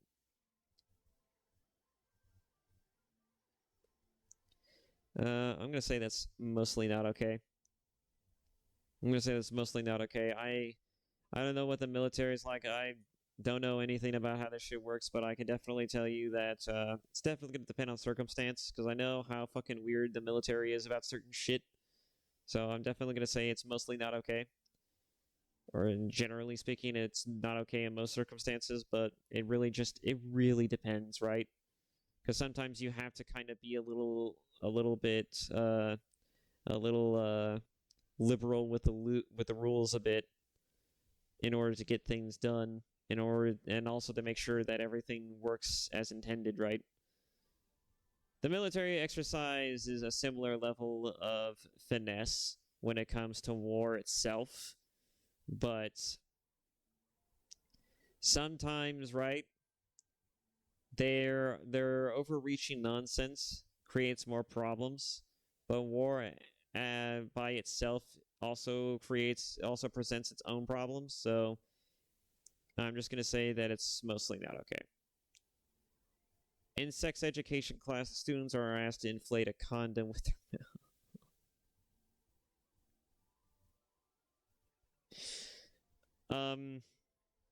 You mean like blow into it and make party animals out of it? That's what I thought of when I thought of them saying that they put a condom in their mouth to inflate it, right?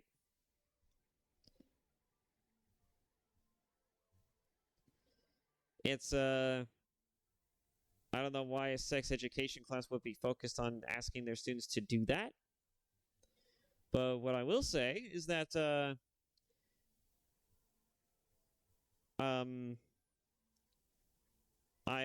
as a joke, it's fine. You know what I'm gonna say? It's mostly okay.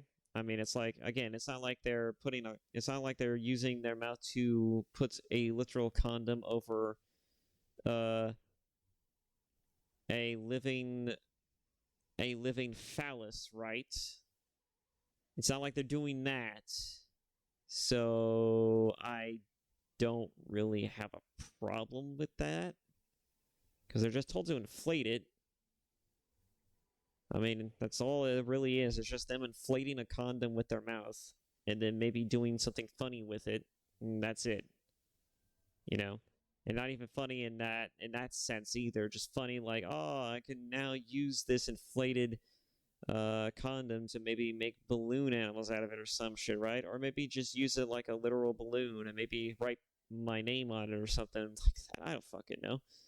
It's just an inflated condom.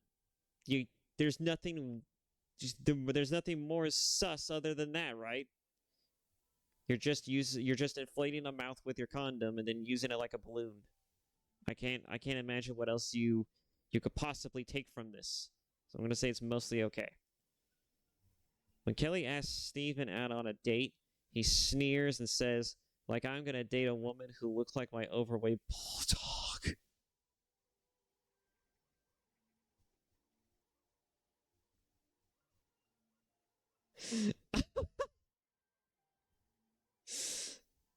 Dear God. It's fucking savage, man. It's fucking savage. When Kelly asks Steven out on a date, he sneers and says, like, I'm gonna date a woman who looks like my overweight bulldog. Jesus fucking Christ, you killed her. Shit. Boy. I mean, that's funny. Certainly. But to the person in question, I feel bad for Kelly on this one. I'd still be laughing if I was the outside person looking in, but if I was Kelly, I certainly would not be happy about this. I would certainly be offended, sad, among other things, right? It's kind of fucked up. But you know what? I'm gonna say it's not okay. A little bit. I'm just gonna say it's not okay. But that's kind of funny. I'm not gonna lie. When a homeless man asks Matt for a spare change, Matt keeps on walking and says, "Don't talk to me, loser." When a homeless man asks Matt for spare change, Matt keeps on walking and says, "Don't talk to me, loser." If he had just kept walking, that'd be one thing, right? That's fine. Maybe he doesn't, because you could just infer that he doesn't have the money, or he just didn't hear him, or he's not gonna bother, right? He probably needs his money for other shit, right? Most people walk by homeless people who ask for change, or is just on the streets hoping someone would give them change, right? Like people do the same shit all the time. They just don't tell them directly to fuck off in this manner. So, that being said, like, all of this is generally fine just up until he says, "Don't talk to me, loser." So I'm going to say this is mostly a big fat no. And move on. John's soccer coach decides that everyone on the team must wear black soccer shoes, but on the day of the match, John turns up in a white soccer shoes instead. I honestly don't see a problem with this. I get there, it's probably for dress code purposes, but it's like, does the color of the shoe really matter? Really?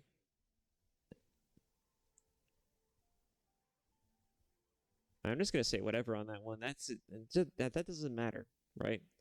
You didn't listen to your coach about the imposed dress code, right? Who fucking cares? Also, who's gonna care during the game, right? Not you. Certainly not the fucking people spectating it, right? Who fucking cares? Sarah gets drunk at a bar and makes out with two strangers at once. Huh? Sarah gets drunk in a bar and makes out with two strangers at once? Um.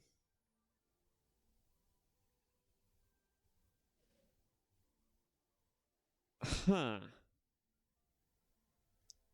Honestly, I'm more perplexed at how that actually would work. Like, how would that work? How would that even look, right? Like, are they just around her taking turns? Do they have her, like, pressed are they pressing her against the wall as they're trying to simultaneously do this? Or what is the actual, like, how are they actually accomplishing this feat? I want to know. But as far as, like, is this morally or ethically correct? I would say no. I would say no. I'm not going to say this is a big fat no. I'm not going to say this is mostly not okay, right? I'm just going to say this is just uh I would not do this, right? I just would not do this. I I don't see why anyone would do this. I mean, certainly someone's going to make the argument, right, that if the roles were reversed and Sarah was making a, well, not Sarah, but if well, actually, that actually presents another weird quandary, doesn't it? Okay, but anyways, if the roles were reversed and instead it was a guy making out with two girls at the same time, right? That's that presents an entirely different subject and matter and argument, right? Entirely. That's gonna bring up entirely different quandaries and problems, right? But as far as a girl making out with two guys, I don't understand why two guys would be making out with one girl at the same time, unless one of them is just bi, in which case maybe I can see that working, right? I don't know. I'm trying to think about this, and I don't see how this will work logistically. I will say that if the if this is something that was indeed happening, I don't think this is good for Sarah, because this could easily lead to potentially having drunken coitus, and I don't think she's in of sound mind potentially to do that. And I also am worried about the guys in that instance because of that, because, all it would take is for her to have one drink and then they go and do the coitus, and just because she's had one fucking drink, that gives her the ability to be like, "Oh, I was drunk. I was inebriated. I couldn't possibly make a logical decision in that moment to not do that." I let my feelings in the moment uh carry me away. You know, it's like I would exercise caution in this instance. Not just for the woman, but also for the men in this instance. Like, do not make out or have coitus with a drunken person. I guess unless they're a guy. I don't know. I think a guy could easily get away with, I mean, being the drunk in this instance and the woman sober. I don't know. Or hell. Well, yeah, as a matter of fact, I think the guy is the only person who can really get away in any scenario with being drunk because, I mean, if I mean for the most part, if a guy gets some action, he's not going to complain about it, right? He's not going to complain about it. If a guy gets some action, he's not going to complain about it unless he genuinely does feel bad for doing it afterwards. In which case, like that presents its own problem. But society has also proven that it doesn't care about when the shoe's on the other foot. So, if it happens, you're fucked. But I think that as a guy, you'll eventually learn to get over it. I know some dudes when they engage in coitus, especially at an early age, when they're not supposed to, they end up regretting it more often than not, but they eventually learn to get over it. And mind you, they feel bad about it usually because they do it with like their teachers or their parental figures, right? Or just people who are older than them. I wouldn't say the parental figures, but they definitely do it with people who can be considered mentors or people who are just generally older than them, right? And so they end up growing up kind of, not feeling too great about that and becoming a little bit resentful of the fact that they had agreed to do that and that this person, despite having committed this act and has done this, that they're still allowed to continue to live their lives in this, and carefree, not acting as if it was totally fine for them to do this. When in most situations, especially when the shoe's on the other foot, in most cases it would not be.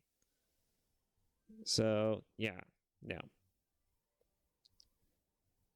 When Lily tells her classmate Sue that it's her dream to be a prom queen, Sue laughs out loud and says, "You're too ugly for that." Well, that's just literal bitch behavior. That is literal bitch behavior. There's nothing more that needs to be said about that. Lily tells Sue that her dream is to be prom queen, right? And when Sue laughs out loud and says, "You're too ugly for that," that's kind of fucked. I'm not gonna lie. Is it fucked? Is it too fucked to be like a no-no? I don't think so. Not necessarily.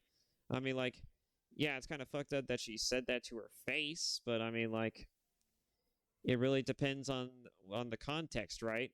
Because all we're getting is all we're getting is the delivery and the situation and the delivery of the line, right? We're not really being told much else, right? We're not being told much else. Lily could take this in a multitude of ways, right? It's not like they're telling us that Lily felt awful about after hearing this, right?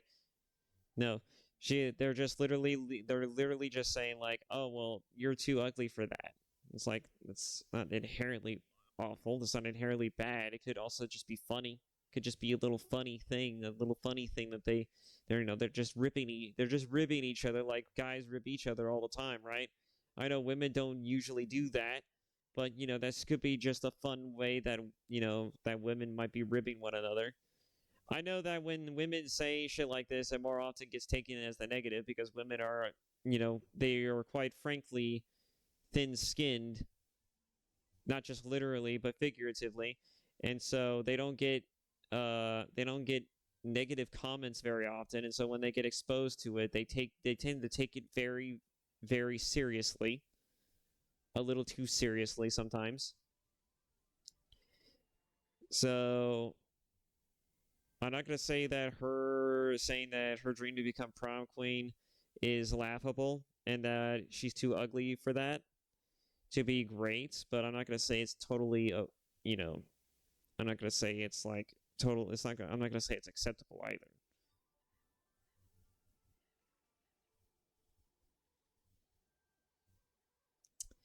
Amy and Mia are co-workers. One day, Amy offers Mia to take one of her shifts. No strings attached. Sometime later, Amy could really use someone to fill in for her. But Mia doesn't feel compelled because Amy's original offer had no strings attached. Amy and Mia are co-workers. One day, Amy offers Mia to take one of her shifts, no strings attached. Interesting. Sometime later, Amy could really use someone to fill in for her, but Mia doesn't feel compelled because Amy's original offer had no strings attached. Okay, so because the implication of Amy's offer was, no strings attached, I will cover your shift because you clearly need it, right? And then sometime later, when Amy has a similar situation going on, and she needs someone to fill her shoes for her while she deals with this, and Mia is like, no, because I'm not going to do that. Well, why not? I mean, I covered your shift, right? And it's just like, yeah, but you also said no strings attached. So, no, thank you. I mean, that's just kind of dickish. That's just poor behavior. That's just also very unprofessional. That's very unsportsmanlike as well. I'm going to say that this is. I'm not going to say it's completely not okay, but I'm going to say it's mostly not okay. It is a big fat no, in my opinion. When Carl's soccer team is squaring off against the team of another nation, he sings along to the other team's national anthem instead of his own. When Carl's soccer team is squaring off against the team of another nation, he sings along to the other team's national anthem instead of his own.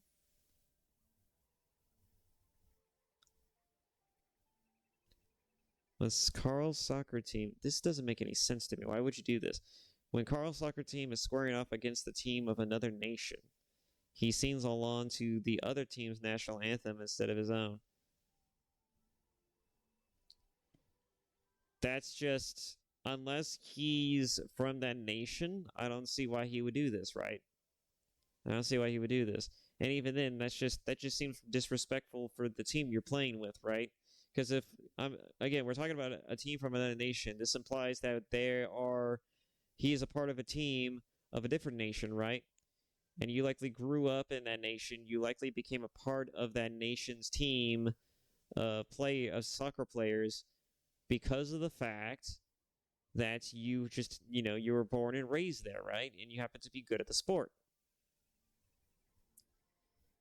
You are essentially a native of that nation, right? But you're singing the national anthem of a nation that is not your own. All right?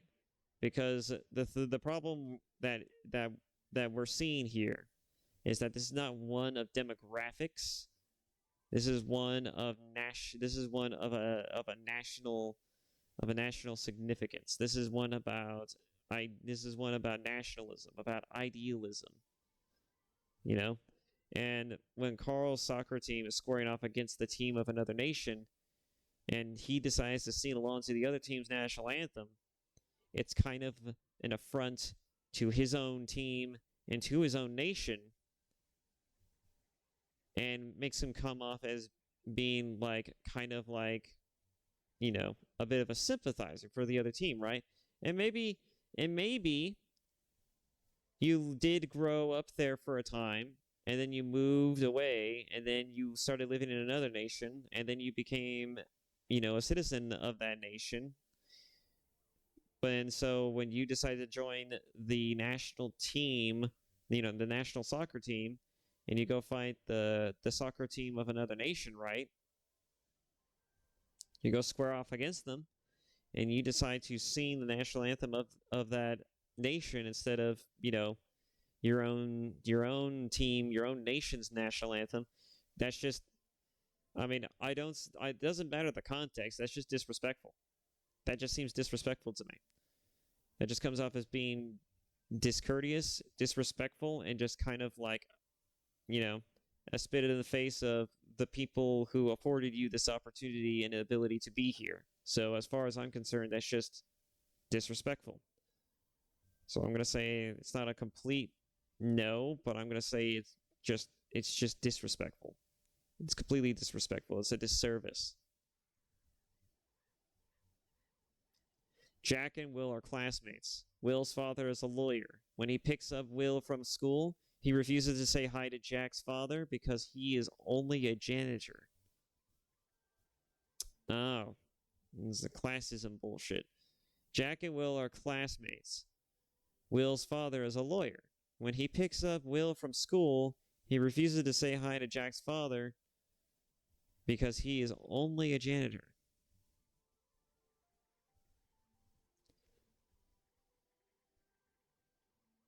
Will's father is a lawyer.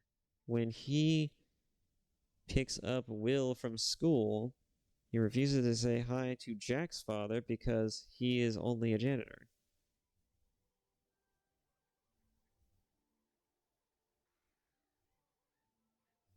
So, Will's father is saying this to Jack's father, basically, right? That's what I'm getting from this. So, with that context in mind, this is kind of poor form, right? This is piss poor form as a parent because you have to think about the broader context here. He is picking up his child from school. His child is hanging out as friends with, the other kid's father, and you see the other kid's father, you meet the other kid's father, and you refuse to say hi to him because he's just a lowly janitor.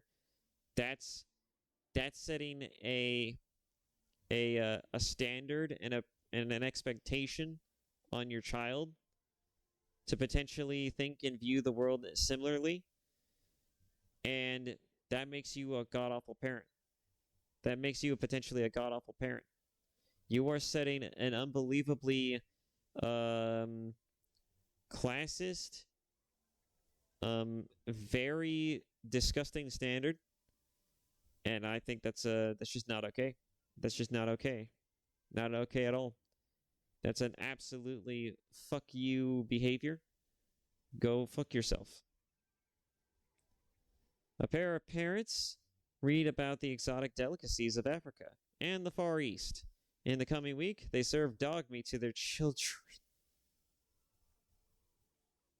In the following week, they serve dog meat to their children. I'm gonna say that it's great that they decided that they wanted to expand their horizons a bit and engage in some exotic delicacies from Africa and the Far East. But serving your children dog meat, right, is a little weird on itself, right? But then we have another problem. Where did this dog meat come from, right? Where did they get the meat to make this delicacy? Because you have to imagine, right, that they don't just go serving dog meat at your local butchery, right? Where do they get this dog meat? Where do they get it? Where do they get this dog meat?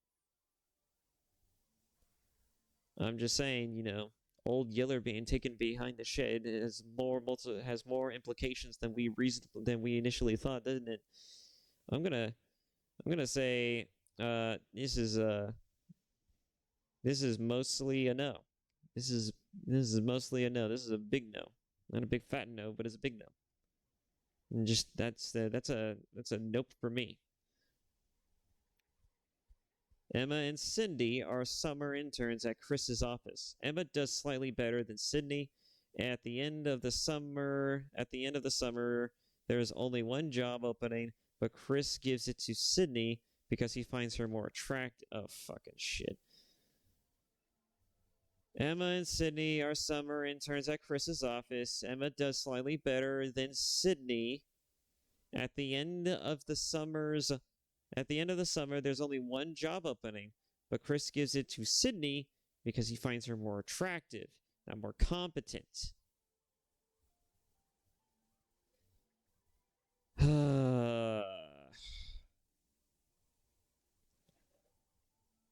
This is not acceptable.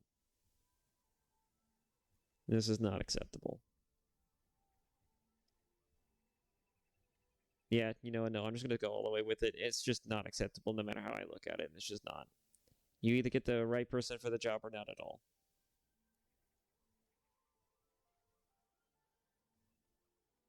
You either get the right person for the job or not at all. Adam and Beth have been dating for 3 years. Adam is reluctant to have children, so Beth tells him that she's on the pill when she isn't. Adam and Beth have been dating for 3 years. Adam is reluctant to have children, so Beth tells him that she's on the pill when she isn't. That's a fucking nope from me, dog. This is a breach of trust. This is a breach of trust that I do not appreciate. I do not appreciate. If I tell you that I don't want to have children at the moment, that means I don't want to have children at the moment. If you breach this one thing I asked of you, which is that I don't want to have children right now, and you decide to hide the fact that you're not on the pill, and you lie to my face about it, that is a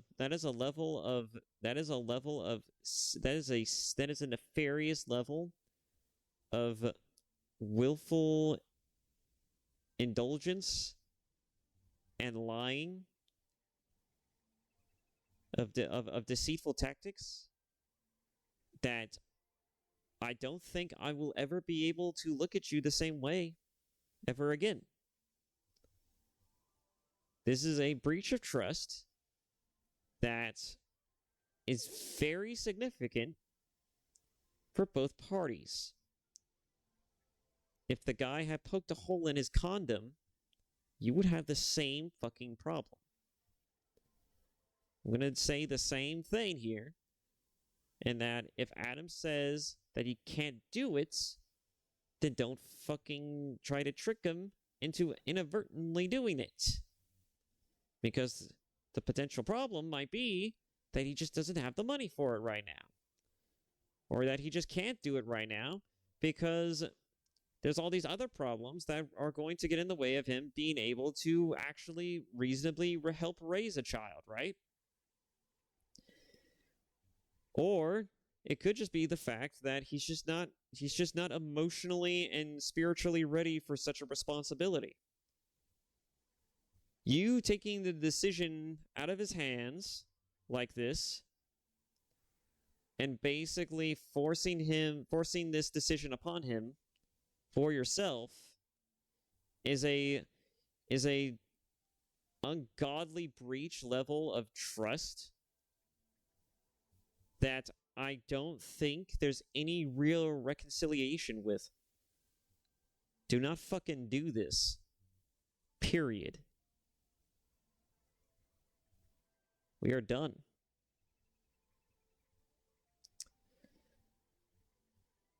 Your moral foundations are... So this is you, left, liberal, conservative, and libertarian. Interesting. So let's see here. So, wow, they even add politics into this. That's a little weird. So, I'm more so nurturing than anything else, according to this. Your strongest moral foundation is nurture. Your morality is closest to that of a conservative. You know, that seems to kind of track, but I don't really see myself as a conservative person-ish. Well, actually, I think most guys are naturally conservative. Not in that sense, politically, but most guys are naturally they're preservationists. They're someone who prefers to maintain their holdings, among other things, right? I suppose that's the point of being a conservative, but I don't know. So let's see here. 89% nurture, 59% tradition, 72% liberal. Huh.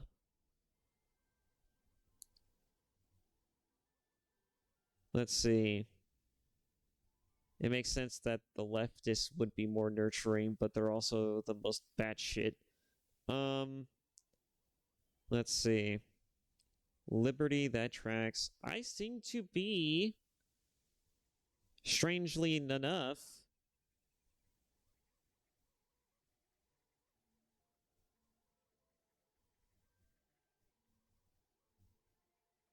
where does it say your moral foundations? Where does it say your strongest moral foundation is nurture? Your morality is closest to that of a conservatism. But what is this? What is so? Are we saying that no? It's not the patterns for tracking, but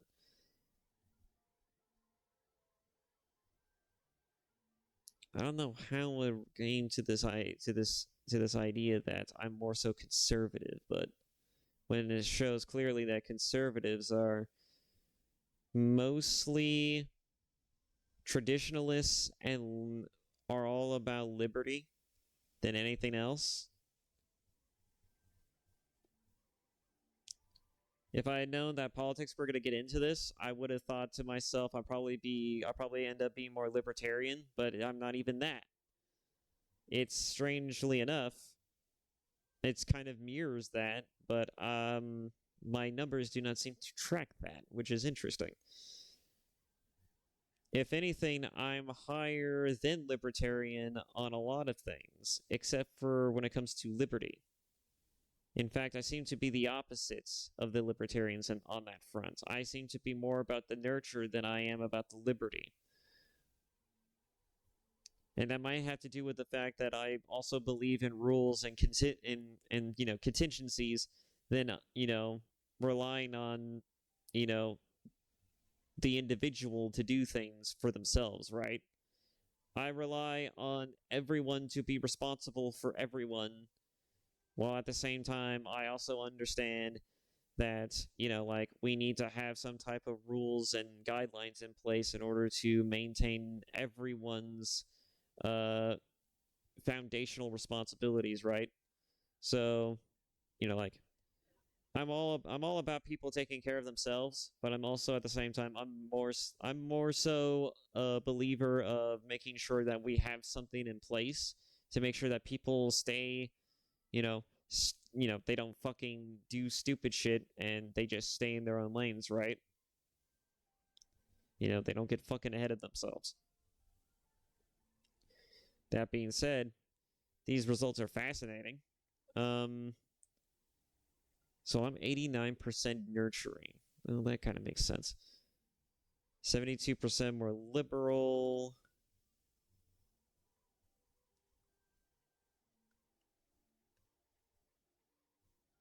It's fascinating. But how does my overall morality seem to mirror closer to that of a conservative? I'm still confused on that bit.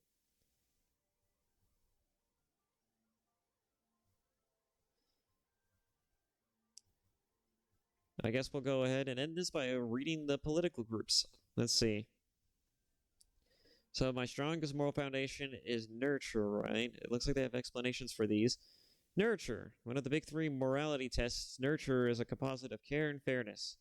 Care. This foundation pertains to our mammalian need to care for our young and to form bonds of attachment to others, and underlies the virtues of kindness and nurturance, and is tied to emotions such as protectiveness and compassion. Left liberals typically score the highest on this dimension, conservatives the second highest, and libertarians the lowest. I can kind of see that. Fairness. This foundation pertains to our ability to maintain cooperative and mutually beneficial relationships, underlies the virtues of honesty and justice and dependability. It is tied to emotions such as gratitude, anger, and guilt. Left liberals typically score higher on this dimension than conservatives and libertarians.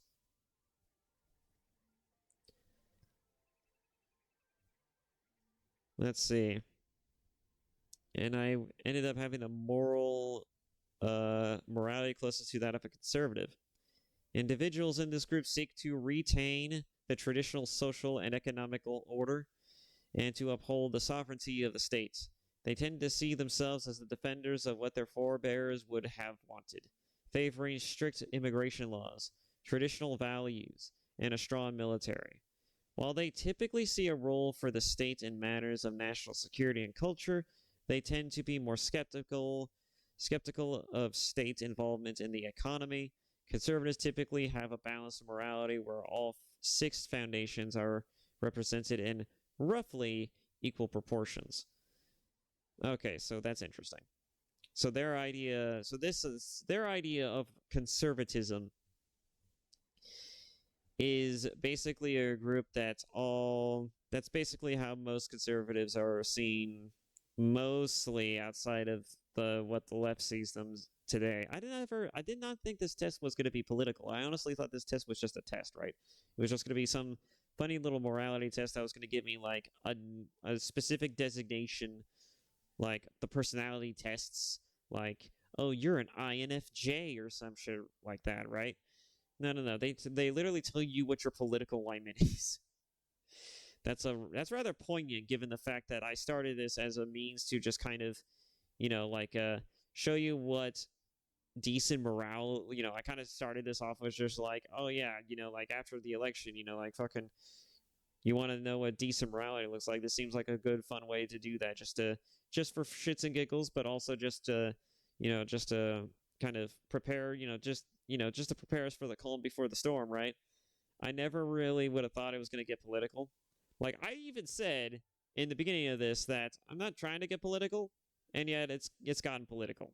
It just got political on me without my knowing, which is funny. Let's see here. So, yeah. So, individuals in this group seek to retain the traditional social and economic order and to uphold the sovereignty of the state. They tend to see themselves as the defenders of what their forebears would have wanted, favoring strict immigration laws, traditional values, and strong military. While they typically see a role for the state in matters of national security and culture, they tend to be more skeptical of state involvement in the economy. Conservatives typically have a balanced morality where all six foundations are represented in roughly equal proportions. This I actually have a little bit of an umbrage with. It's actually the opposite for me. I don't want them in culture. I don't want the government telling me what I can and cannot consume in media. I don't want that shit. All right? We've had since 2020 to know what that looks like, and I want nothing to do with it. Nothing to do with it whatsoever. But when it comes to, being more skeptical about the economy, as of today, as of right now, I am not that skeptical about it. I would have agreed with this and said that I was skeptical about it if this was under Harris. It is not. It's not under the Democratic Party. So I am not skeptical about our economy. It is under a Trump administration, and that is a funny thing to say, again, but it certainly is. And because of that, and because I know what the economy was like the last time he was in office, I have nothing but good tidings for the economy when it comes to it being handled by the state and the government. So on that note, I'm kind of happy about.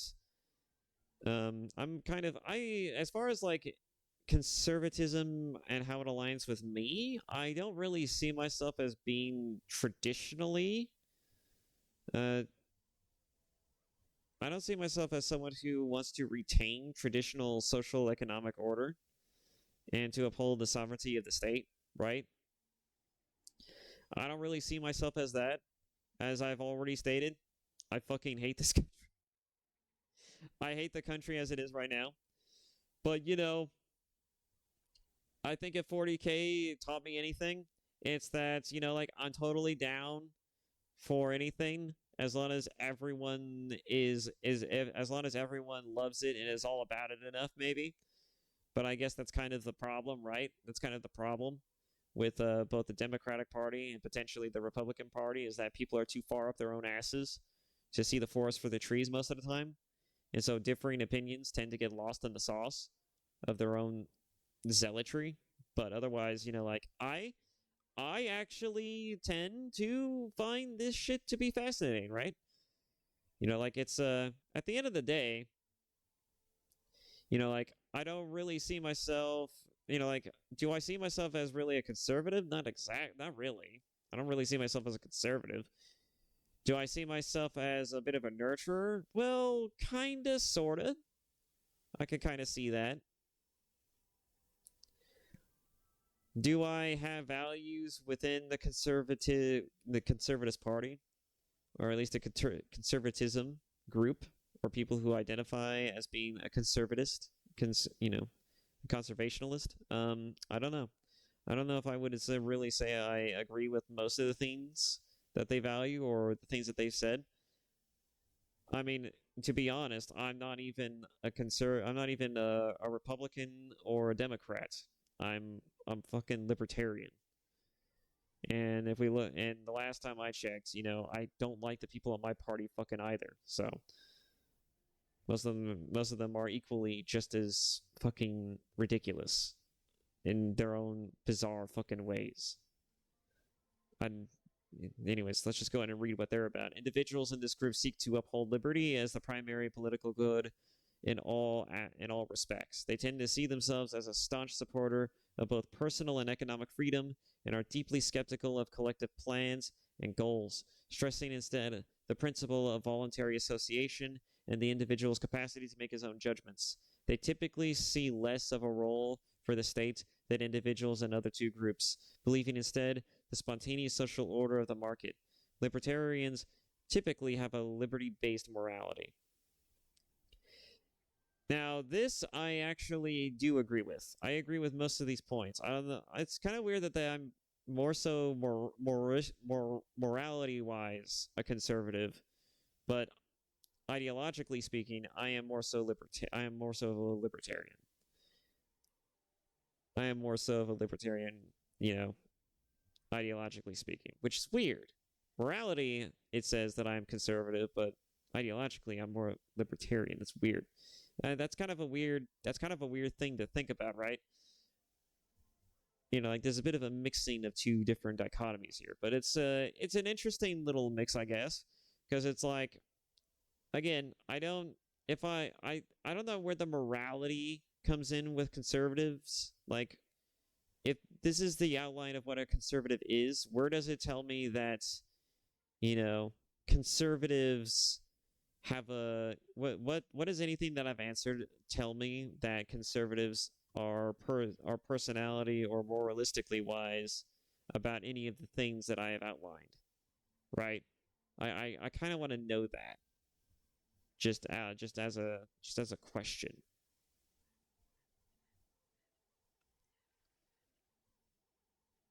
All right, so let's go ahead and read their little final bit here. Theory and approach. While standard moral foundation tests utilize the 6 foundations of care, fairness, loyalty, and authority, purity, and liberty, this version of the test condenses the scales into the big 3, giving us nurture, a composite of care and fairness, tradition, a composite of loyalty, authority, and purity, and liberty, which is carried over as an independent scale. The methodology bears some resemblance to the state-of-the-art Big 5 personality test, which condenses 36 subscales called facets into the Big 5 qualities of the openness, consciousness, extroversion, agreeableness, and neuroticism. The result is a more streamlined version of the moral foundations test. Data and findings. Data on the different political groups was extrapolated from Lyer et al. 2012. Though the adherents of moral foundations theory claim that its findings are universal, there is still a comparative scarcity of non-American data. However, though European, East Asian, and Oceanian researchers have found points of contention, their main conclusion have nevertheless corroborated the overall patterns of moral foundations theory. In the main, their studies confirmed that, in spite of local cultural variations, care and fairness-based morality reliably predicts a left-leaning political orientation, while high scores on the loyalty, authority, and purity scales are associated with a rightward tilt. Nielsen et al. 2015.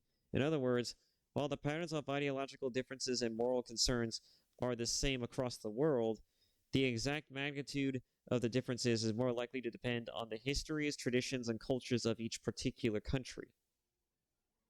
Which makes sense. I think that's pretty fair and accurate to say. A peculiarity in the reported data is that all three political groups tend to score high on the liberty scale, even though observers might expect conservatives to score higher on the authority, loyalty, and purity scales than they would on that of liberty. On the other hand, this may suggest that the liberty-based questions employed by researchers are externally imbalanced, although the overall picture does seem to suggest that the scale has internal validity. On the other hand, a competing explanation for the anomaly in the data may be the aforementioned reliance on American subjects, where political theorists have previously suggested that all American segments may be uniquely influenced by the particular American tradition of extolling liberty above all else. Gross et al. 2011, i.e., that what Americans call conservatism, the rest of the world would call a variant of liberalism. Fascinating. I never knew that, and also that sounds like a fucking that sounds like a bunch of word soup to an extent at that last bit there especially, but overall, it does paint an interesting picture, right? So, more or less, they have no real data on American values, but they do have a lot of data on a lot of Eastern and Mid-Eastern values as well. Or what do they call that? I don't remember. But the point is, like they have a lot of understanding on several different things from other countries rather than rather than the Americas, right? Which is kind of funny to me because you think they would have more, but I guess they don't. What's fascinating to me though is that depending on the country you're from, your interest on either one of these moralistic factors tend to wane and tend to change and put you into different groups and camps, right? Which, yeah, on the surface that makes sense, but with our growing internet landscape, right? How long until everybody has a homogenous view on certain topics and issues, right? Because if we're all always connected, eventually a lot of things are going to bleed over to a lot of different cultures, right? What we think is normal here might just become normal somewhere else, right? Like, we often underestimate this, but the power of the internet is thus. Like, we have the ability to reach far more many people in different places and cultures that we've ever had before in all of history. Like, we could conversate and negotiate and even talk to different people in different cultures and individuals from different walks of life just by simply going on our phone and just clicking in a few buttons and typing out a few texts here and there. Like it isn't that big of a deal to do that now. And we can get massively different results just based off of our findings, based off on our conversations and a bit of like going on a tangent here and there.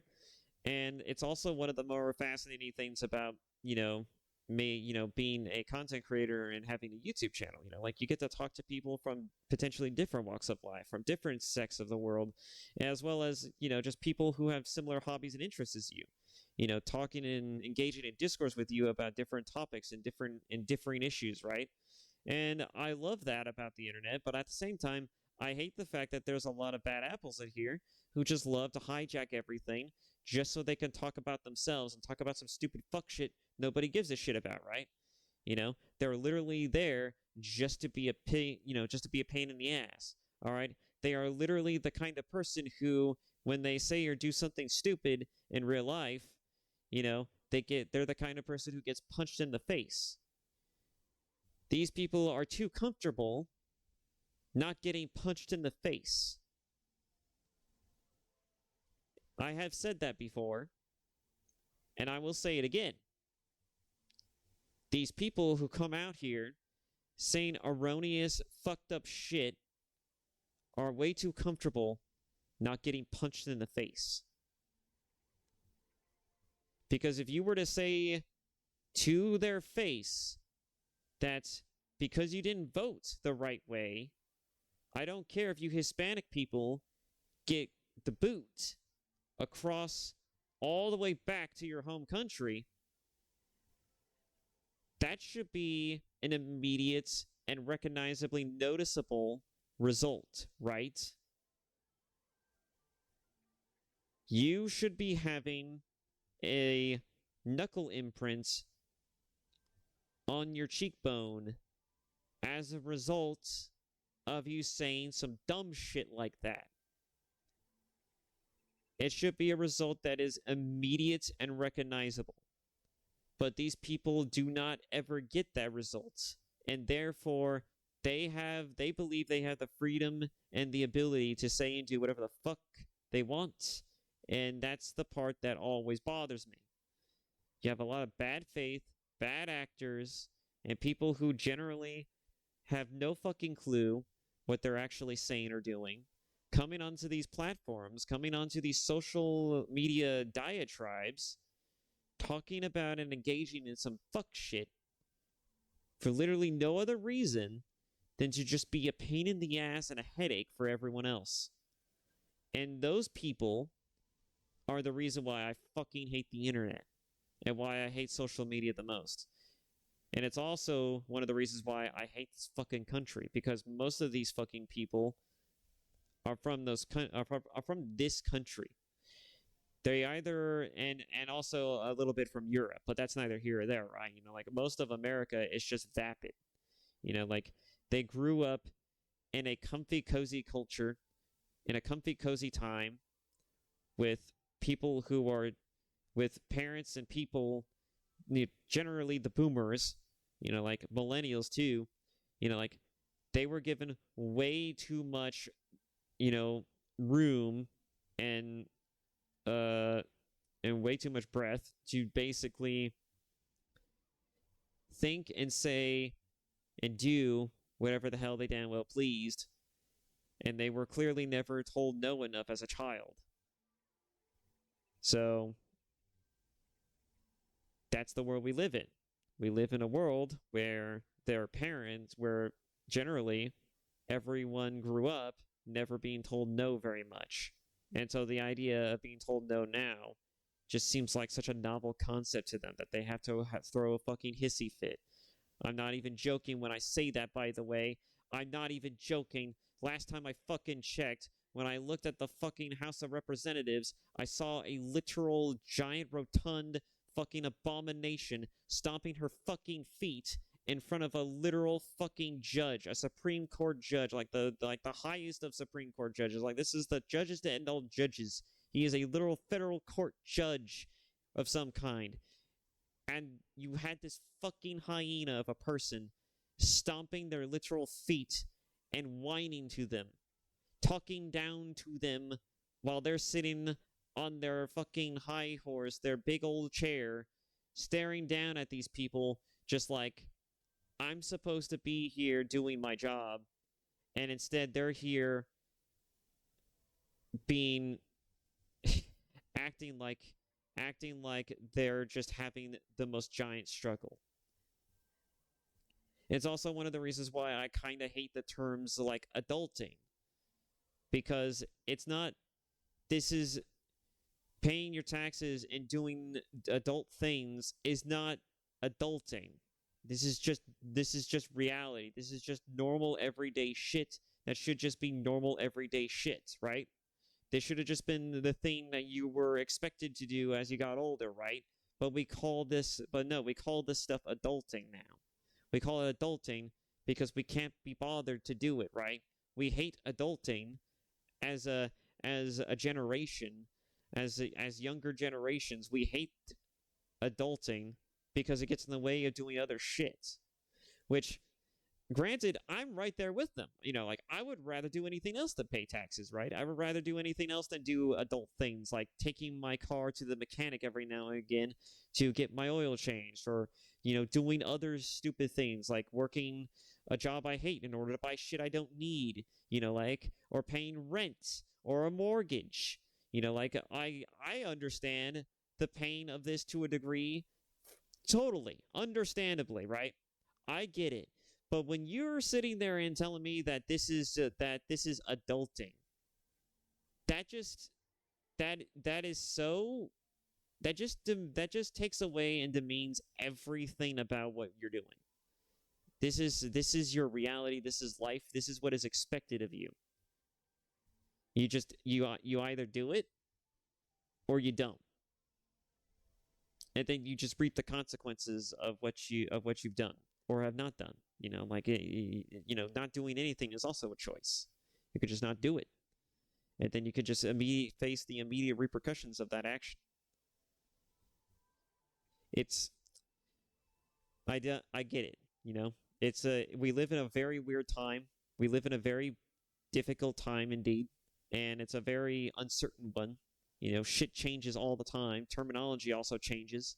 You know, words used to mean one thing and then they mean something else. I got pissed off when people started eroding the term based because based used to mean something else, and now everyone says based when it means something like they did something cool or whatever. And it's like, no, based used to mean like you say something so fucking factually correct that it becomes truth. It used to mean unequivocal, objective truth, and now we use the term based as if it's just something fucking inherently cool, and it's just like, no, we have other terms for this. Why are you fucking eroding another term to do this? You get my point, right? You get my point, right? It's just we live in a really weird time, and it boggles the mind every single day. But you know, it's only going to get crazier. It's only going to get crazier, which is why we should all focus on doing the things that matter to us the most. Ignore all the bullshit surrounding us. Ignore all the nonsense and the whiny, splittering nannery that happens on the social medias and all the other spaces. And just focus on yourself. Focus on building your own enjoyment of things. Find things you like. Do them. You know, maybe build yourself up if you don't like where you're at. You know, focus on trying to make something of yourself. Find something you're passionate about. Maybe make something out of that. You know, I like playing video games. I'm trying to do something with that. I'm trying to do something off of my passion of making video games, which is making enjoyable content for people to engage in. I'm also diversifying my content here and there just to see what people are interested in, right? You know, like I don't know if people like these little fucking digression videos that I do, but you know, at least it's different from the norm, right? And as long as I'm making content that's a little different from the norm, you know, like it creates more evolving and and I don't know how transferring what was the word I was going for here? I don't know. Transformative content, I think, is what I was going for, but you get the point, right? I'm trying to establish myself more as less of just like a gamer content creator, even though that is going to be my main shtick, but also be just something, you know, whatever people need me to be, right? You know, most heroes don't wear capes. Most of the time they're just everyday Joes like you and me, right? I'm just trying to be just another guy, right? Just another everyday Joe, just trying to make life that much easier. Just by talking about things, shooting the shit, engaging in topics, you know, just being a nice ear, a nice voice in all of the sea of nonsensical bullshit and fuckery, right? That's kind of the idea, that's kind of the goal. Whether you people want that from me or not is up to you. But all in all, I'm going to cut this video here. Thank you all so much for watching, and I hope to see you in the next video. Bye-bye.